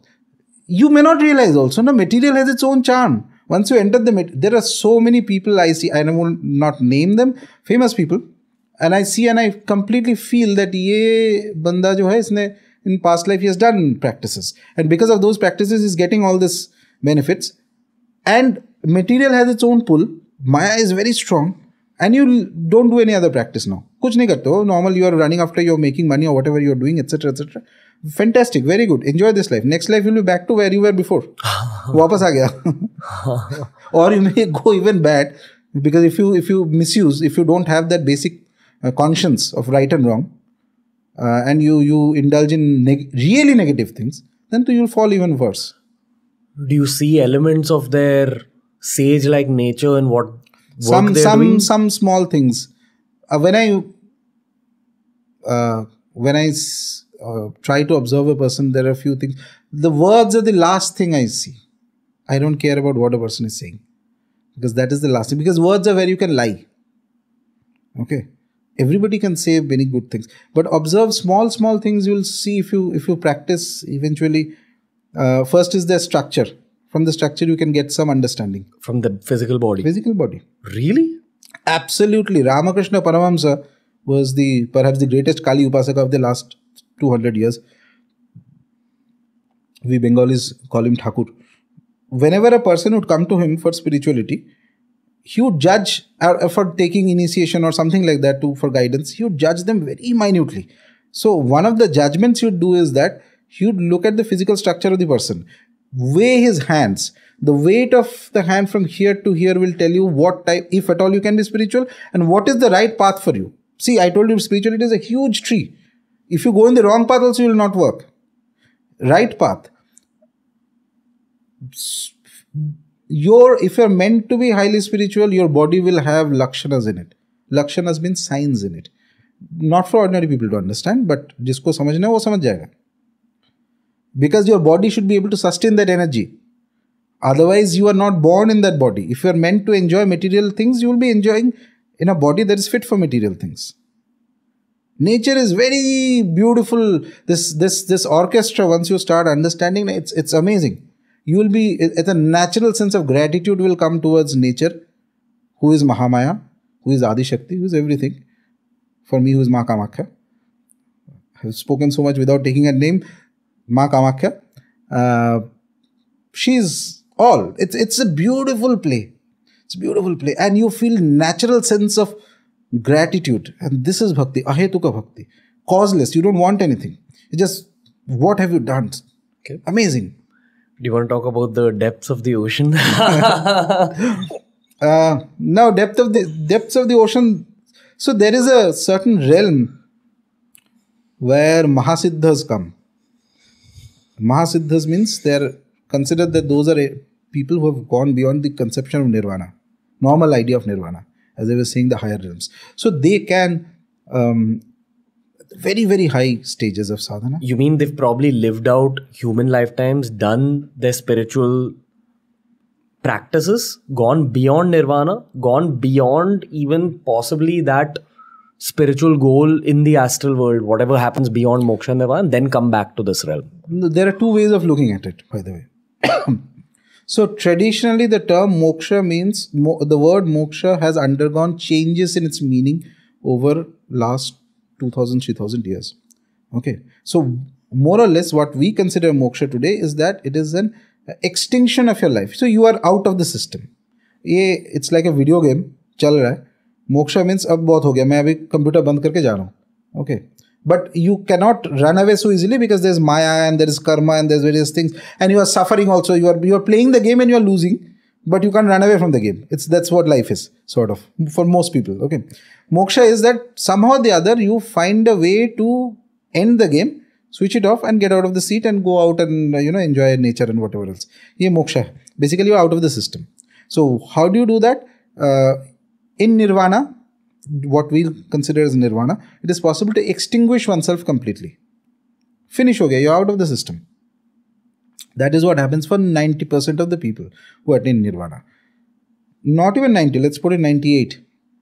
2% are possible who may attain to the same experience of nirvana but may not extinguish themselves from the system. They are not out of the system. So nirvana by itself means that it's like a finish, end. Khatam. In fact, very interestingly, the Gita doesn't use the word nirvana. It uses Brahma nirvana. A lot of scholarly things are there. We'll sidetrack it, but we're just saying, it's an interesting observation. I think 6 times or 7 times it comes, it uses the word Brahma nirvana. The word nirvana became very popular with Buddhism. Extremely popular. So there is because in Buddhism, generally accepted idea, Buddhism is also very complicated.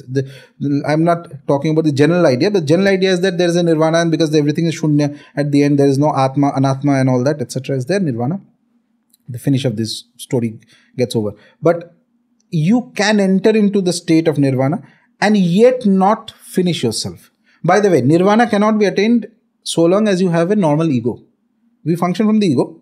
Nirvana cannot come until you finish the ego. That's to certain. Ego has to be completed. But suppose your ego is finished, you enter into the state of nirvana and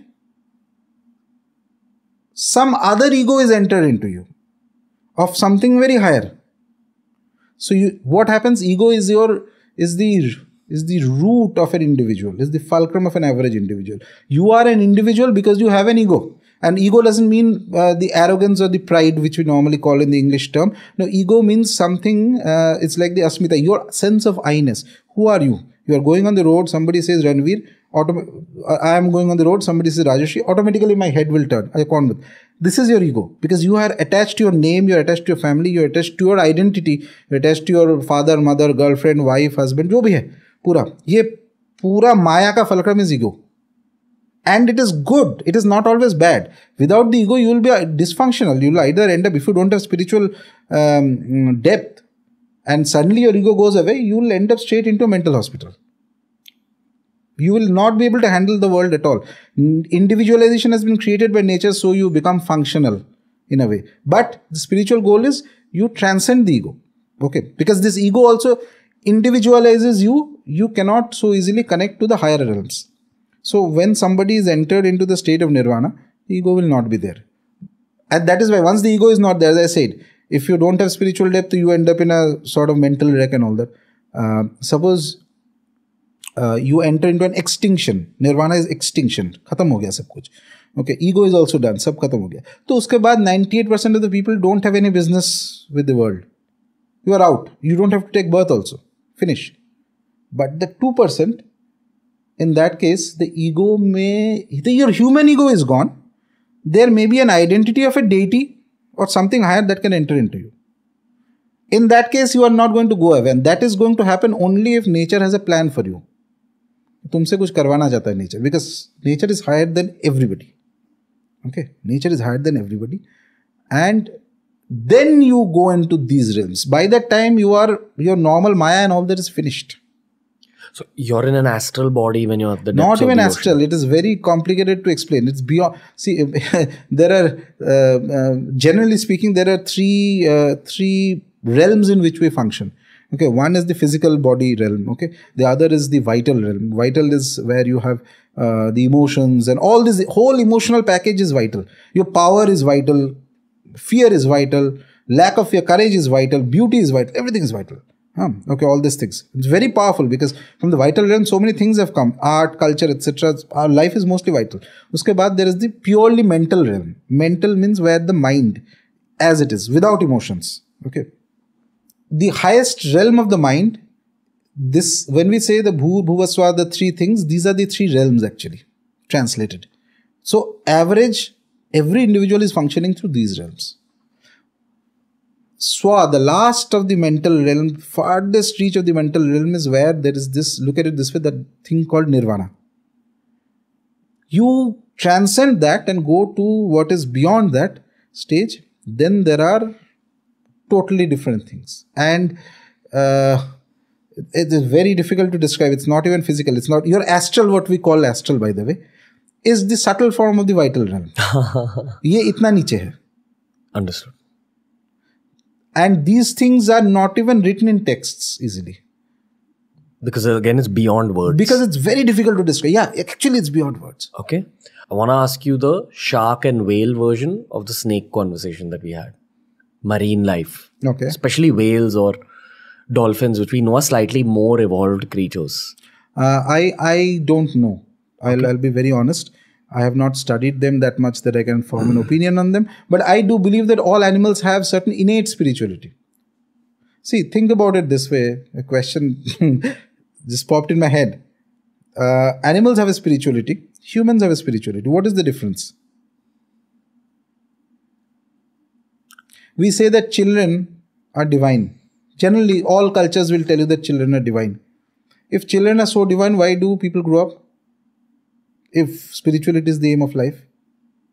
That is because nature wants you. There is one additional component that a human being has, which is that Bhu Bhuva Swa, the third, the ability to logically judge things, complicated things. Okay. Not even judgment. The mind, pure mind, without emotion. This vital realm that you have, animals also have this in their own fashion. Animals are creatures of the vital. In the vital realm, you don't lie. You do spontaneously. You feel fear, you run away. You see food, you run after the food or something like that. Basically, there's no lying there. Pretense is not possible. Pretense comes from the head. From the mind. From the mind. And they run based on instinct. Instinct. Exactly. You put it this way. Nice. This is exactly what I was trying to do. But nature wants your mind to also be spiritualized. And that is where the catch is. That becomes very difficult. If you can spiritualize your mind, in my opinion, it creates a fascinating thing. That is why human beings are the most evolved creatures, because that is why we grow up also, by the way. Otherwise, if spirituality is the end, children do not have a developed mind. The mind is also where the Maya comes in. Mind tricks you, or the mind develops into technology or whatever you call it. All these things can be developed. And the mind has the ability to develop a spiritual component also. And people who develop that, they're very high caliber yogis. So there is a lot of things here, but more or less that is what. So all animals have certain degree of spiritual instinct. I believe. Some animals have it more than some others. Snakes are one of them. Which are the other ones? There are There are some. dogs are some. I saw the video you did about Kal Bhairav Upasana, and you said that one of the tests for your Upasana being successful, your prayers to Kal Bhairav being successful, is that dogs will be drawn to you. Yeah. So dogs are very interesting creatures. Dogs have an instinct for loyalty. Other animals also have it, but dogs have it more than others. Okay. And see, Vahana is considered as a dog. Okay. Dogs are basically, if I remember, I had read somewhere long back, I think wolves or whatever, they domesticated and became dogs. Okay. From the time when dogs started living with humans, perhaps there is no other creature that has lived with humans longer than dogs. Okay. Consider that is when Bhairava decides that I am going to help this species. Okay. And the other thing is that a dog is a guardian, sort of. If you have a dog at home, if there is anybody who's disturbing anything like that, he will figure out, etc. One of Bhairava's typical instincts for an individual is that apart from the core tattva, which is that he makes you fearless, he also guards you very fantastically.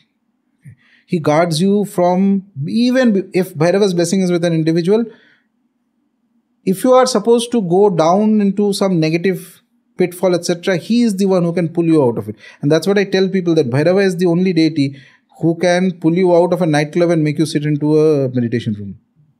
Baki log to jayega hi nahi uske andar. It's already too corrupted place. They will not go.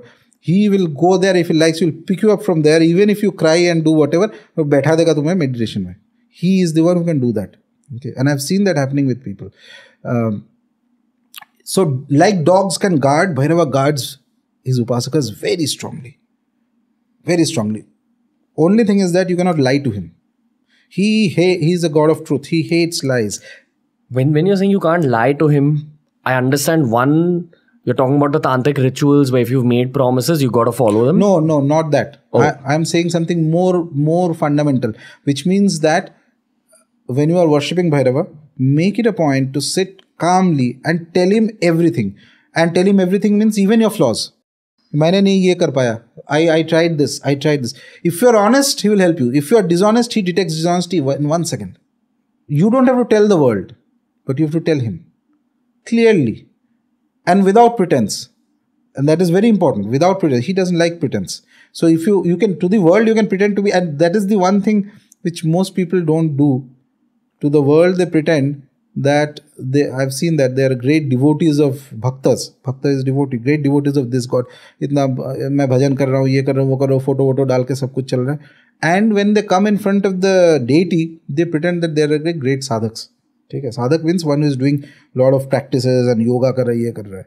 Equation should be completely different. To the world, you become a sadhak. To the world, you do a sadhak. When you are sitting in front of your devata, you are just a devotee. And like a devotee, you speak to him. Not just ask, you tell him that this is what is going on. I'm not able to deal with it. I don't know what to do. These are my flaws. These are my weaknesses. I'm incapable beyond this. Help me out. Tell him, speak. And then one day the response will also start coming.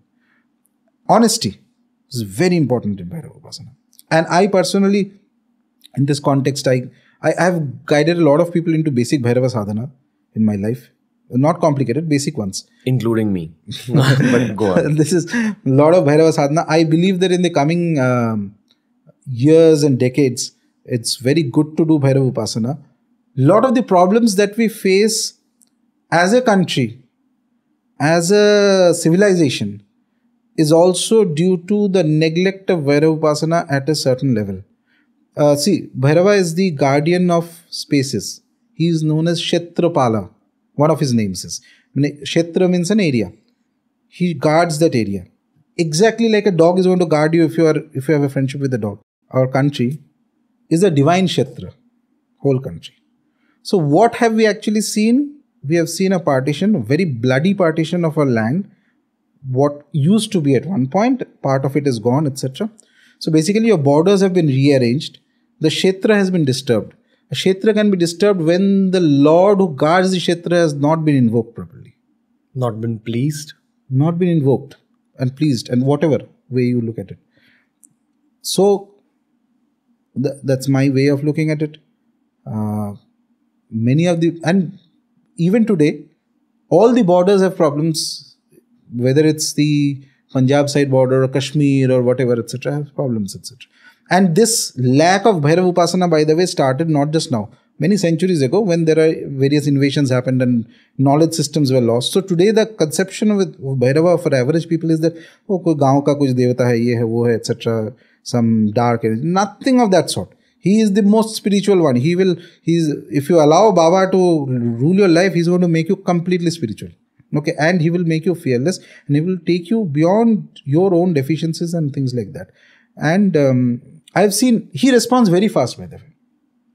Coming to the speed talking, there are for the sake of completeness of Bhairav Tattva. So it's believed that there are Rudrayamal Tantra mentions that there are 64 Bhairavas. Okay, and of these 64, 8 of them are very important. Ashta Bhairava. You want to just name them? Yeah. Asitanga Bhairava, Rudu Bhairava, Chanda Bhairava, Krodha Bhairava, Unmatta Bhairava, Kapala Bhairava, Bhishana Bhairava, Samhara Bhairava. No Kal Bhairava or Batuk Bhairava? इसके भी ऊपर realm. ठीक है. So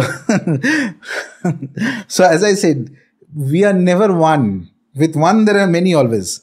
They are all Bhairavas, but each Bhairava himself divides himself into so many to do various functions. Okay, and these Ashtabhairavas have their own domains. By the way, Kashi has Ashtabhairava temples.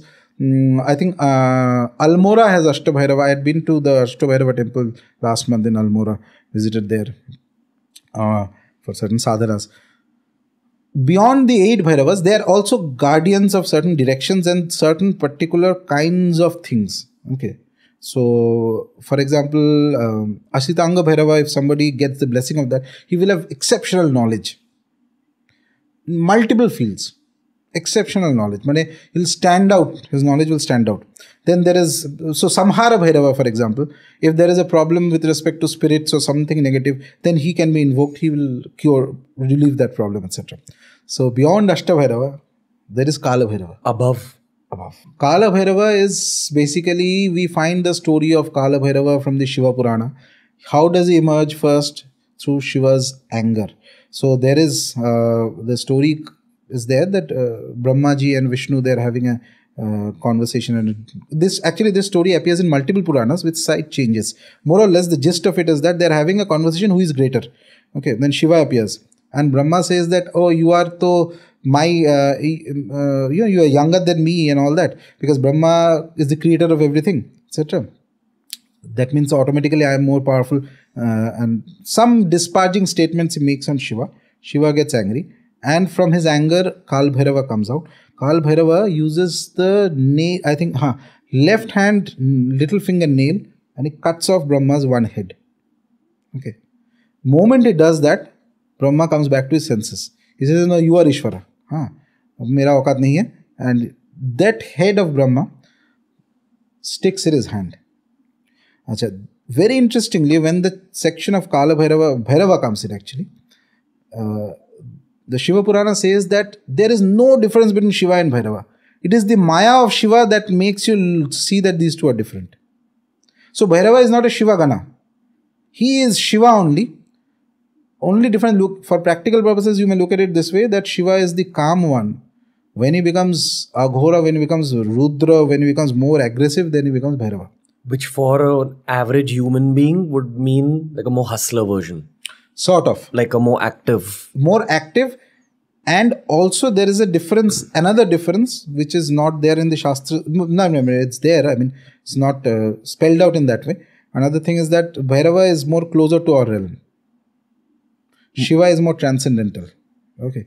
He is closer. That is why when you call Bhairava, he will respond faster. If certain parameters are set in an individual. Okay. So that judgment has to be made by either a mentor or a guru or something. Basically, he will come much faster. Achha. Then what Bhairava does is that skull of Brahma sticks to his hand. So that is the first instance of Brahma Hatya. Brahma Hatya means killing of a Brahmin, which is considered to be a great sin. Okay, a genuine Brahmin in olden days, they used to do a lot of it's like killing a sadhak who is doing a lot of spiritual practice. If you kill a spiritual man, genuinely spiritual man, there is a huge amount of negative karma that is going to come. That is what is Brahma Hatya. When you are in those days specifically, when people of the Brahmin Varna were deeply engaged in practices and all those things. So nothing related to the modern day caste system. That let's not go into the controversial area there, yeah. but just to explain this, basically he kills Brahma, and that is Brahma is himself a Brahmin, by the way. Okay? He gives the Vedas. So that is known as Brahma Hatya. Killing of a Brahmin is a very great sin. And that skull sticks to his hand. Okay. Very interestingly, the text calls it the Brahmanda Khappar. So what is it actually? Brahma is the creator of the universe. And here is a god who has cut off the head of the creator and holds it in his hand. Okay. Brahma Kapal. It's like as if he is holding the skull of the universe in his hand. And in that condition, immediately there is a woman that gets generated. That is Brahma Hatya. Brahma Hatya is the activity of killing a Brahmin. And that too not just any Brahmin. Brahma, who is like who gives out the Vedas and things like that. That sin takes a human form and becomes a woman, known as Brahma Hatya. And he stands behind Kal Bhairava. Okay. Shiva then tells Kal Bhairava that you do one thing. You demonstrate to the world that if a spiritual man a Brahmin is killed, okay, how do I do penance for that? Okay. So he goes with that skull in hand. He performs what is called the Mahavrata. Vrata means like we do vrata, Hanumanji ka vrat kar liya, ya kisi ka vrat kar liya, etc. Navratri ka vrat kar liya. This is a vrata, means a spiritual austerity. So Bhairava, with that skull in hand, he roams around different realms. He goes to the realm of Vishnu. Vishnu immediately recognizes, tells him that this is a play that you are doing. It's a Leela, because you are Shiva. You know it very well. Okay? You are doing this to demonstrate certain things to the world. And then that woman is behind him. That Brahmatya keeps walking behind him. That lady who is the sin. And that Brahmatya, Vishnu asks Brahmatya, why are you coming behind? And she says that this is my way of worshipping Shiva. Okay, I'm just following what he has instructed me to do.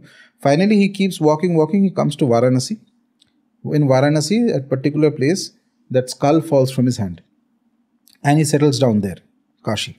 Okay, and that place is known as Kapal Mochan, where the skull falls down, etc. And Shiva says that anybody who is in Varanasi is like the permanent residence of Kala Bhairava. Okay, he stays there, and he stays in other places also, but Varanasi is got a special connection to Baba. Okay, so in the imitation of this, there is a Kapalika Vrata that used to happen. Even these days it's less, but used to happen. So there's a Kapalika initiation in Aghora, Tantra Marg, etc., where the Guru will give a skull to that individual, and like Bhairava, he has to stay for 12 years roaming around, not staying in a house, not staying anywhere. That only possession is that skull, that human skull.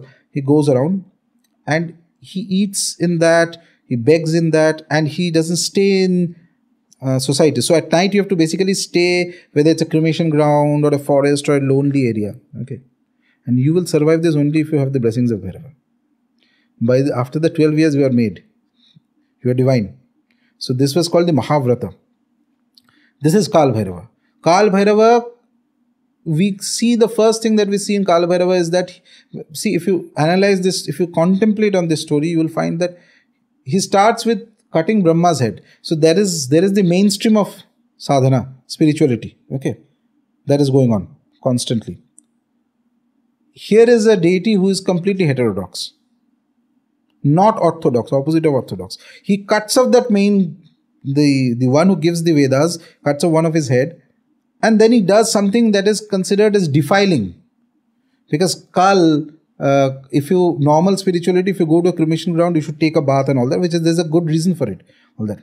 Here is Baba who sits in the cremation ground, surrounded by everything that has been rejected by society. Whether it is dogs, wolves, jackals, spirits. He's known as Bhutesha, Bhutnatha, Lord of the Spirits. Okay.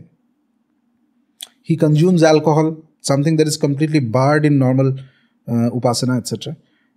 So Bhairava is like that. Shiva only, just a different form. Okay. And when speaking of Bhairava, there's another very important aspect that comes in. There's the Vatuka Bhairava. Without him, it's not complete. Vatuka Bhairava is worshipped more than Kala Bhairava. Kala Bhairava worship completely cannot be done at home. Vatuka, certain scriptures mention, Vatuka means a small child. Like a Bal Shiva. Yeah, 8-9-year-old child. So what Shakti does is that Vatuka is like a son of Kali. It's like a son of Matara. Okay, like a son of Chinnamasta.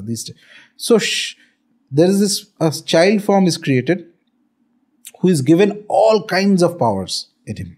Okay, and he is tasked with the job of protecting the Upasaka from every kind of trouble in the world, whether it is physical trouble, whether it is some kind of spirit, whether it's some other thing, etc., etc. Instead of trying to placate 100 different things, you just worship Vatuka and he will take care of you. And of the Bhairava, different forms of Bhairava Baba, Vatuka is the fastest of all. He responds very fast. With one catch, he is a child. Remember that. So you need some emotional connection. Love. Some degree of love, some degree of communication has to be there. If you ask, to give a simple example, if you have whatever, some obstacle, something is going on. So you worship Vatuka and you say that, Baba, can you help me out in this? Be very open. You are free to ask anything of the gods. Okay. So you ask him and he helps you out, suppose. Make sure that the next day at least you sit and tell him thank you. If you say his mantra once, is that a good enough thank you? And if you feel a thank you and say a thank you? It's up to you what you want to do, what comes from within. It's not for me to tell.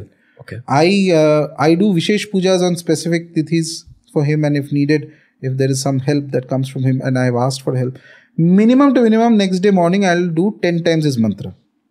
Okay, and just tell him that thank you very much that for helping me. Some days if I feel like it, I order specific foods that he like. Lot of them. Just like inviting a guest to the house. 3-4 different dishes and all that, and it's all for yours. Okay. Low level conversation. Yeah. Why did you ask me to do the Batuk Bhairav? Oh, that is because that will be useful for you. In coming times, you'll see.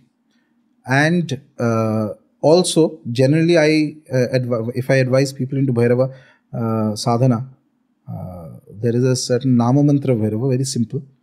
Om Bhairavaya Nama, which just about anybody can do. I have in fact made certain videos of it also in my YouTube channel. So that is the starting point of Bhairava. And Vatuka Bhairava is easy to worship for a Grihastha. Grihastha means somebody who is staying in society, a normal person. Okay.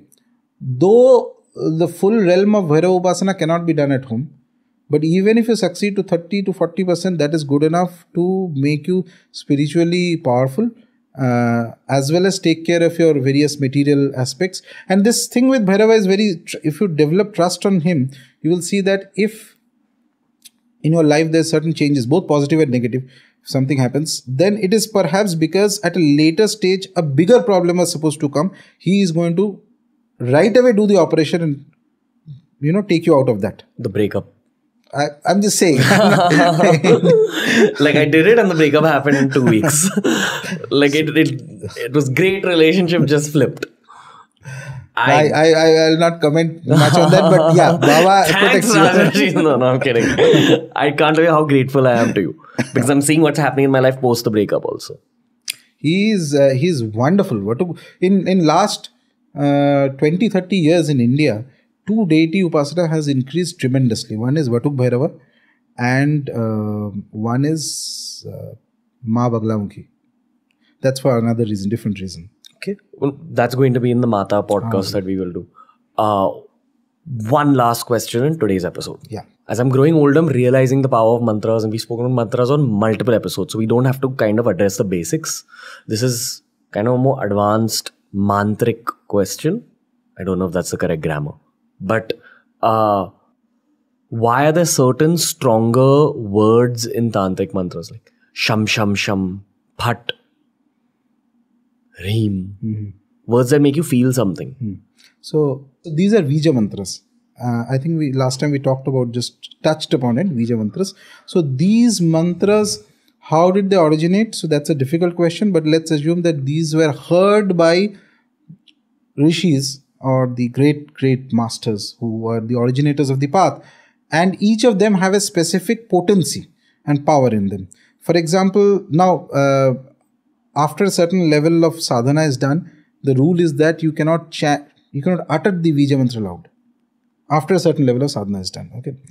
Every other word in the mantra you can utter loud. Vija you will not utter loud at a certain level. So for example, this Vija that you specifically asked sometime earlier. Because you can't say it. I don't want to say it. Can I say it? Yeah. Reem. Yeah. So there are two things in this. This is a very powerful, interesting Vija. This is known in Tantras as the Maya Vija also. Because this destroys your Maya.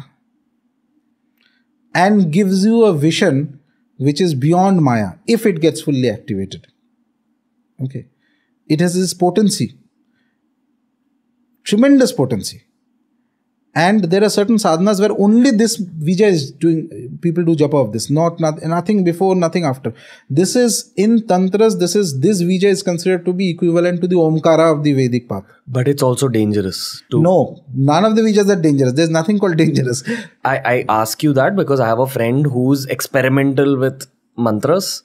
He said that he began doing some Kal Bhairav mantra by listening to it with a earphone. Went into meditation and 15 minutes his head started hurting a lot. Oh, that could be. So, these are anecdotal. I can't comment on this without knowing the individual. Okay. But no, this is not at all harmful. Okay. In fact, one of the potencies of this Vija is used in multiple mantras. This is also one of the Vija mantras connected to the Mahavidya known as Bhuvaneshwari. Okay. Devi Bhuvaneshwari. When blessings of this Vija comes to an individual, because he goes beyond Maya slightly, I'm not saying fully though it takes a lot of time, but a little bit. So there are a lot of positive developments also that will come to him. Okay. Bhuvaneshwari is a deity who can give you, again, there's always a caveat because there are many factors. Who is doing it, whether he or she has the concentration, whether he can take their energy or not correctly. Lot of material growth. Okay. At the same time, it will give you a clarity in vision. Certain amount of clarity in vision of if you are very attached to something, that is what is Maya. Fundamentally, the attachment is Maya, nothing else. To a person, to a thing, anything. To a goal. Wahi to main bola, when your attachment to the phone is also Maya to some degree. We all create our own Mayas. So, depending on how much attached you are to whatever it is, that is your Maya. Okay. So, and the degree of attachment you are also open to that degree of pain eventually. Because everything will go at the end one day. Okay. That's the one thing that everybody agrees on, whether you are spiritual or whether you are atheist. You are going to die, I am going to die. Okay. The moment you are dead, it's finished. But that particular Vija is actually a very positive Vija. It is considered to be just like Omkara in the tantric field. And it brings about a lot of, it reduces the, what you call it, it can reduce clarifies your vision. So Maya clouds your vision. Attachment, the problem with attachment is that it clouds your vision. You cannot see properly. A person who is detached will be able to make a clearer judgment. Okay. So it clarifies your vision. It also brings you blessings, that Vija. Acha. This one is used in a multiple amount of mantras. It's very common Vija. Okay, very common. Whereas the other Vija that you mentioned, I said Phat. That is to end something. That is particularly given in a mantra when you need a specific force to end, means not necessarily end in a negative sense. Sometimes you have to end something that is negative. Again, attachment. No, not necessarily. Somewhere you see, it actually depends on the mantra, but more or less. There was a Kal Bhairav mantra which had Phat in it, which I had heard. It could be. Many mantras have that. Many different deities mantras have that. For example, you see somebody that trying to cause some harm. Okay.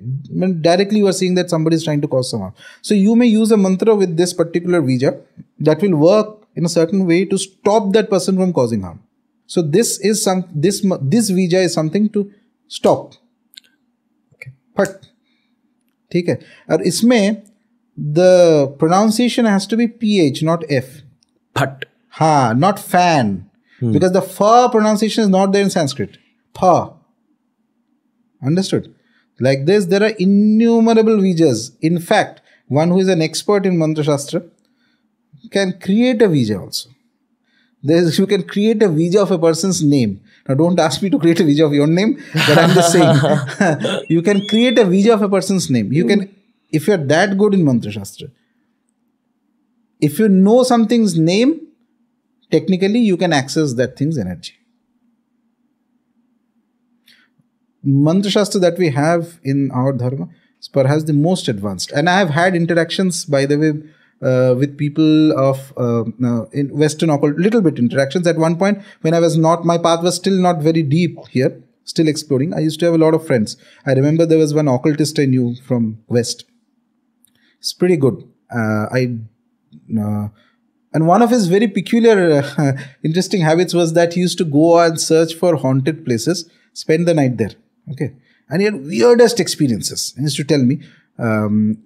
And he was good friends with me. I never met him.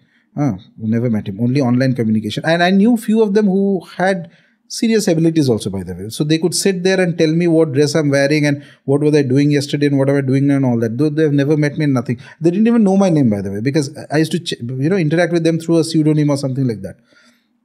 So this guy, I remember I had given him once he was facing some issues with it was his pastime. And I found it very interesting. And a lot of people like that I knew at that time. I had given him a Bhairava mantra, Vatuka Bhairava mantra. And then he comes back after a month and says that this is bloody magic. Whenever I am in trouble with these entities. And he used to do a lot of japa. Okay, he learned the pronunciation, how to do it. It was difficult for him to get the pronunciation right because he is not Indian. But after that, he used to do crazy amount of japa of that mantra. And he says that whenever he used to go into some kind of where there's a negative energy, the moment he starts with all this, they don't disturb him. They don't come near. So Vatuka is a child, but Vatuka has all the powers of Kal Bhairava. Only he is a child. Okay. For the everyday listener who may not sit and do 108 time chant of the mantra, I just want to mention that you gave me something called the Bhairav Chalisa also, which is very similar to the Hanuman Chalisa, and you said that just play it at the end of your meditation or meditate upon it. I felt like even that brought a lot of change. Yeah. That is very, very, very beautiful. Even though it doesn't have tantric words in it. See, that's what, in a way, Bhairav Baba is kind. Compared to other devatas, if certain parameters are set in an individual, if you take one step towards him, he will take 2 steps towards you. What are the parameters? So that is a judgment. Before giving a higher mantra, that's a judgment I make after interacting with an individual or something like that. I can't explain to you here because there are few other things. But more or less, the basic mantra, which is Om Bhairavaya Namah, is a Nama mantra. Lot of people I know do it. And especially after, I have, before also I've met people do it, but after the last time podcast and a lot of people who came to me and mailed me and all that. So, this is a very good mantra to do. Yes, there is a certain nature of the Devata that is there. Bhairava is strict. So, as I mentioned, more or less, if certain fundamentals are there, means he will, Bhairav's Vidya, his tattva is that he makes you fearless. By not running away from things that you have run away, you face it. Oh, there's this caption that used to come, na, kya pata nahi, dar ke aage jeet hai, waise. He's like that. Baba will put you right in that situation, face it. Face it, face it. After that, you will be immune to the fear. Okay. That is his tattva. So, if a person can take that amount, then Bhairava Upasana is very good. For one, this. And number 2 is that the most ultimate blessing that Bhairava gives an individual, and it is not on day 1, by the way, it comes later. At a very advanced stage, he can teach you tantras, which nobody else in the world can teach. There is a certain amount of tantric vidyas which we know. Tantra Shastra, he is the guru of tantras. It is the tantras all come from him. Okay. He is the boss. He is the boss man. Okay. Nobody knows Tantra Vidya like he does. He teaches as a spiritual aspect. I'm not talking about the avichar and negative things on Tantra. No, I'm saying how to do Devata Upasana. Bhairava blesses you. There are certain forms of Devi Upasana. Without Bhairava's blessing, you'll never succeed. There are hundreds of people today who do Devi Upasana. All of them. Mata to is so popular, and plus Navratris are there, this, that, etc. there. But the amount of people who succeed in Devi Upasana is still lesser. Because the original rule, niyama, was that you worship Bhairava. As you worship Bhairava after a few years, he is the one who will tell you how to actually go close to her. And there is a very tight and very beautiful relation between Bhairava and Shakti. Very beautiful relation. So, one of the roots of succeeding in Devi Upasana is first to please Bhairav Baba. He holds the keys. He will tell you where is the route going, where you will reach. Okay. Otherwise, you can do normal bhakti. That's all fine. People do that all the time. Go to the temple, little bit of some, Devi mantra, ye wo kar lo, etc. I am talking about succeeding it, going to the ultimate stage. That is where Bhairava becomes very important.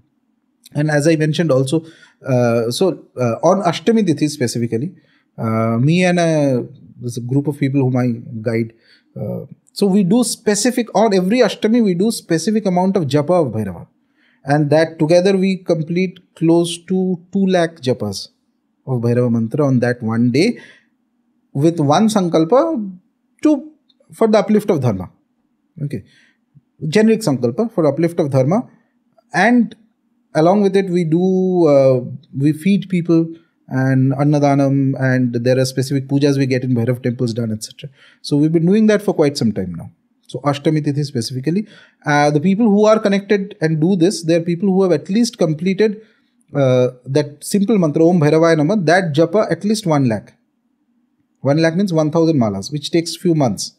But if that is done, then it's like he's tied himself to the energy of Baba. And the beauty of this mantra is that this is a generic mantra of Bhairava. If a person keeps doing this, some of the other form of Bhairava will bless you. How? But first of all, he's not going to come directly in front of you by causing certain changes in your life, which eventually is going to go into a positive direction. See, there are two options. When you start a mantra sadhana, just positive things may happen. And sometimes it may start with a negative. But always remember this, if it starts with a negative, it is because down the line somewhere it is going to have caused a larger problem. Larger amount of pain and suffering were in store at some other point. In order to, they cannot just wish it away completely, but they say that, okay, let's reduce it. Give it to him in a 1/3 or 1/10 of that. Ramakrishna Paramahamsa used to say that if your destiny is, suppose that you are just, a man's destiny is that he's walking and he hits his leg and says his leg is to be cut off or something like that. If he does sadhana, mantra sadhana and all that, it's possible that nature may decide, okay, I will not do anything, just a pinprick in the leg. So it's balancing the karmas. Of course, he must have done that amount of sadhana. So that is how if somebody is able to take Bhairav Upasana a little bit, it's beautiful. And it can begin by simply sitting in one place and just chanting out the mantra. Or even the Chalisa. Listening to the Chalisa, yes. Listening to the Chalisa. Yes. It's as simple as that. As simple as that. If you want to increase it a little bit more, anybody who wants to do, listen to the Chalisa, learn the Chalisa, light one diya, put one agarbatti, okay, and put some food. We call it bhog or anything. In fact, things made of gur are very potent. He loves it. Kuch nahi ho to gur ka batasha you can find, keep it and give it. Okay. There's a long list of food items he likes. He likes, for example, vada. Vada is one of the things. Vada is considered to be a vegetarian alternative of meat. Vada. Vada means we have idli vada. Oh, okay. Okay. Like dal ka. Yeah, urad dal ka. Urad dal ka pattis. Urad dal is considered as a substitute for meat. Gotcha. Okay. Gur, coconut water. These things. So, even if not this, whatever is being cooked at home, that too can be offered with bhakti. He responds very fast. We've only done podcasts till this point to understand Shiva. This was the first podcast where we made Shiva accessible to the end user. Yeah. I just hope audiences understand the importance of this particular episode. How was it for you, sir? Oh, it was wonderful. I always love speaking of Bhairav Baba and Shiva. Okay. You do know that the sequel to this is where we're going to break down Devis. We'll So speak. I'm just curious to see what tangents we go on. Very deep. This was even deeper than I expected. And at many points during my other episodes with other people, I know where to stop. Today was one of the first places where I didn't know where to stop. And I was just... And I'll tell you this. Shiva and Bhairava. Imagine the total amount of knowledge of Shiva and Bhairava is like this. I as an individual know maybe 25% of it. What we discussed today is 1% of the 25%. Okay. Cool. I'm glad we didn't have to talk about Bhoot Pret on this one, Rajarshi Nandy. So. But we'll do that also maybe at some other point. Today was just a Shiva special. Yeah. Thank you. You've closed a big chapter in my life, or maybe opened up a big chapter in my life with this. As Baba episode. will sit. I appreciate you, sir. And looking forward to speaking to you in 5 minutes. Yeah. But the audience will see it in a few weeks. So thank you. Jai Bhairav Baba. Jai Bhairav Baba. That was the conversation for today. The first conversation was based on Shiva and Bhairav. The second conversation we had was so long and so deep that we had to divide it into two parts. That one's based much more on Devi Ma and the feminine aspect of Tantra. Lots more coming up with Rajarshi Nandy sir. We also recorded an episode just about astrology that's a little bit theoretical. It's a bit of a 101 on astrology, but it's got some extremely advanced astrological insights. So please make sure you watch the next 3 episodes with Rajarshi Nandy. You're not ready for the kind of content that's coming your way. Tell me what you thought of this episode, this kind of an open-ended conversation, this free-flowing style conversation. Tell me what you're thinking of all these extra long podcasts that we've been uploading lately. I'd love to know your opinions.